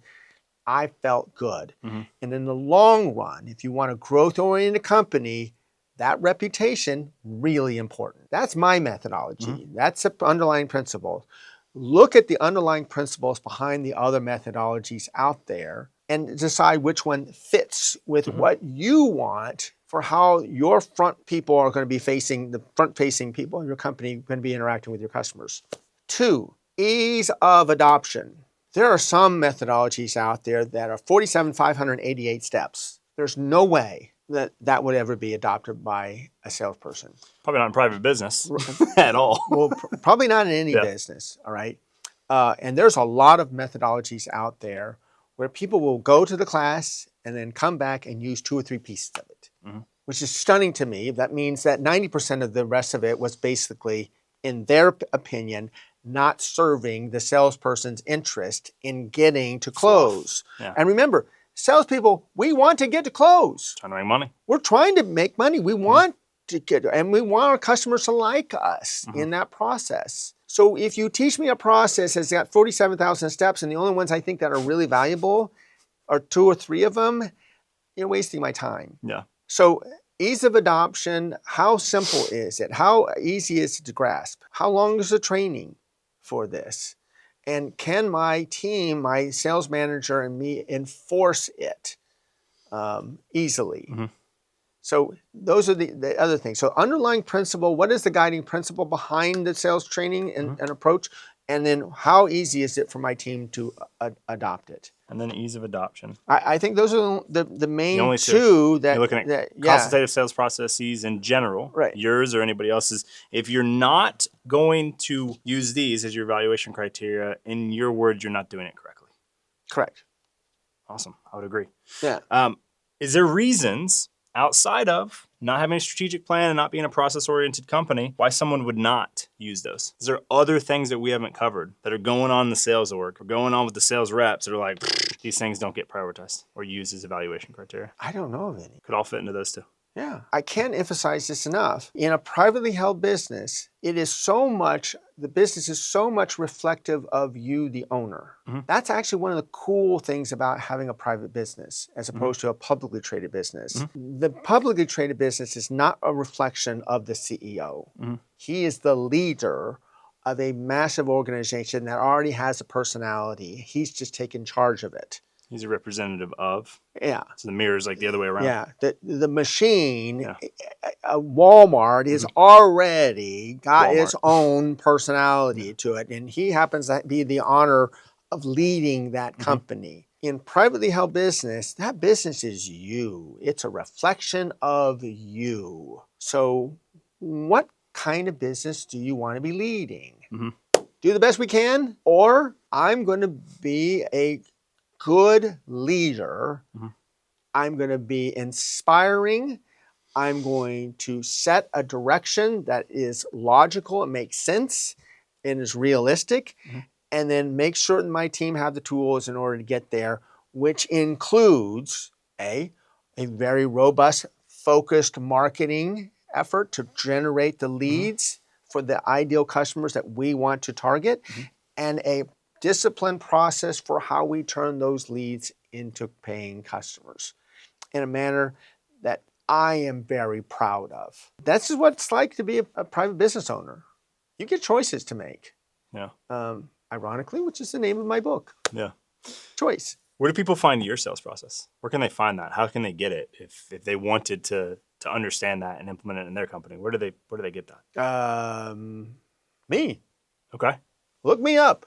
Look you up. Yeah. Book a call. That kind of thing. Yeah. Allegro Consulting, and that's easy. I can, and it's You can walk them through it. It's easy to teach. 4 1.5 hour increments. You're done, and you'll get a written process document with it, and you can begin and choose. It's up to you. Yeah. How much you enforce the use of this methodology. Now, I want to just tell you something. When you choose to make this directional shift, to process orientation, moving from winging and gut instinct and all these mavericks out there selling the way they want, and you're saying, guess what, guys? We're not going to allow you to sell any old way you want anymore. So I'm going to give you an opportunity to learn a sales methodology that is going to be important for this company, because this is the way we're going to sell in the future. This is the way I want you to interact with your customers. You have a choice. Prove to me that you can learn a new process, you can adhere to the new process, and you can use it, and you will use it. Because if you can't, this is so important to our company, I am willing to let you go and find someone who can. Now, that is bold CEO stuff. That's when you go, I have made a conscious decision that this winging it, gut instinct approach to selling is not serving us in the long run. And I'm willing to go through the pain of letting you go, Bob, unless, Bob, you're willing to learn and embrace this new approach to selling. These are tough decisions to be made. But in the long run, I think you'll be better served by it. How long post-implementation of a process-based methodology in your sales department, let's say everyone's selling however the heck they want right now. Right. How long till adherence turns, people being let go, and you having to bring more people in that can't do this? How long? So here's the interesting part. You send people through the training, and you go, okay, now you've been trained. Similarly to how you'll transfer the belief and knowledge to the CEO, the 4 1.5 hour sessions? Yes. Similar? Right. Okay. Everybody, you'll all now have been trained in a new methodology to selling. All right. I, the CEO, have made the investment. I have purchased this training. I have opened up my wallet and made an investment in this company for this training. I am now holding you all accountable to utilizing it. There are new terms that we're going to get used to starting to use in our approach to selling. We're going to be talking about our customers in this way. The moment that training is done and you've made that decision, your job is to enforce it, period. And any time someone is not using the verbiage or the methodology when explaining where they are with any particular customer, your job is to correct them and then make certain that in the future they don't make that mistake again.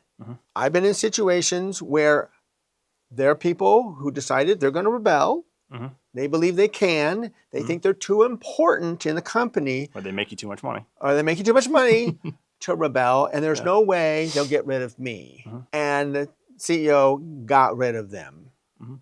and shocked the entire company. Mhm.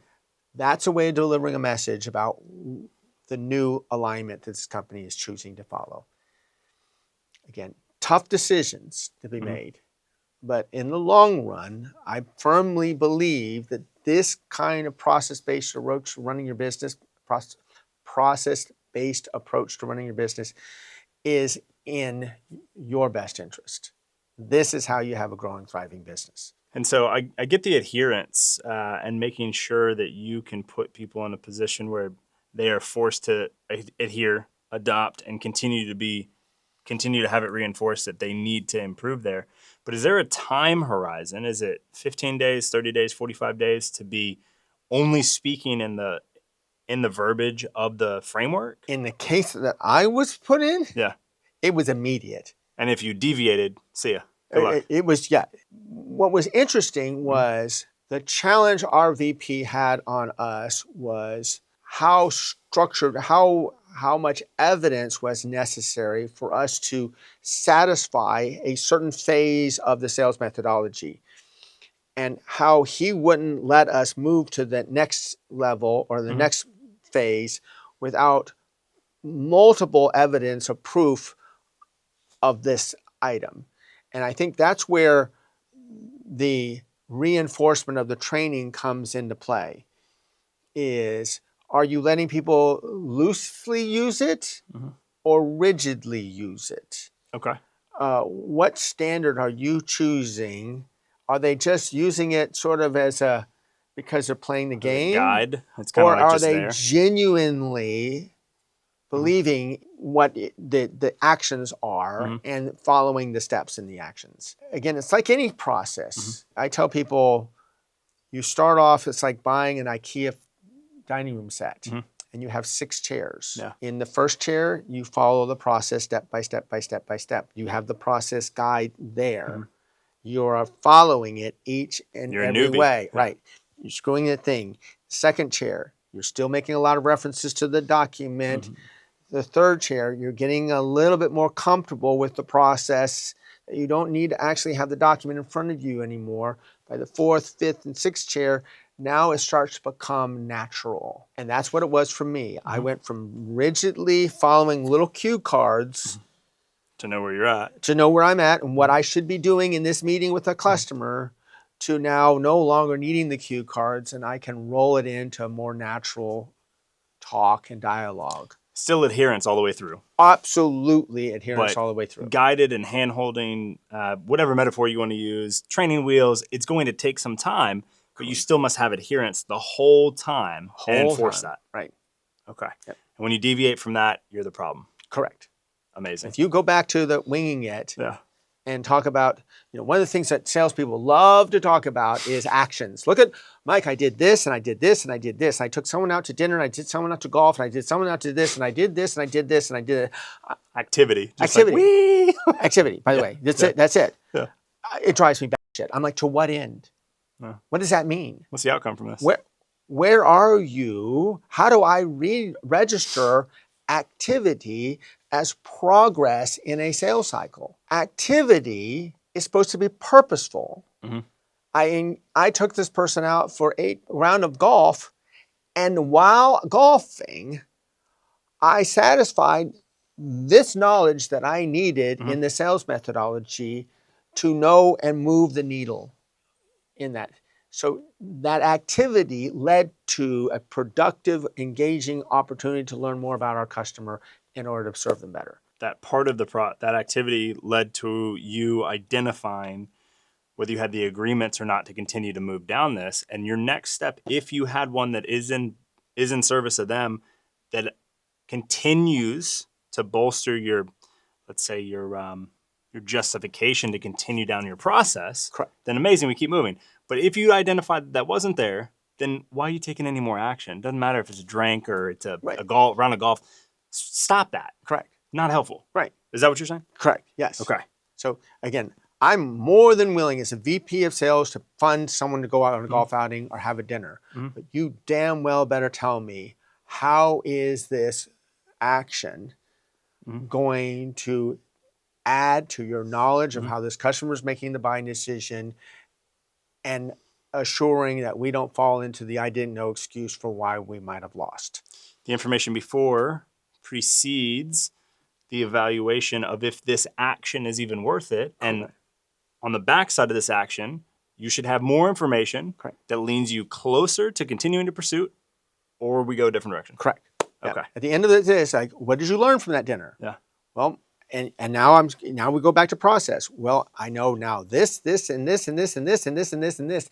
That was a productive use of time and money and resources.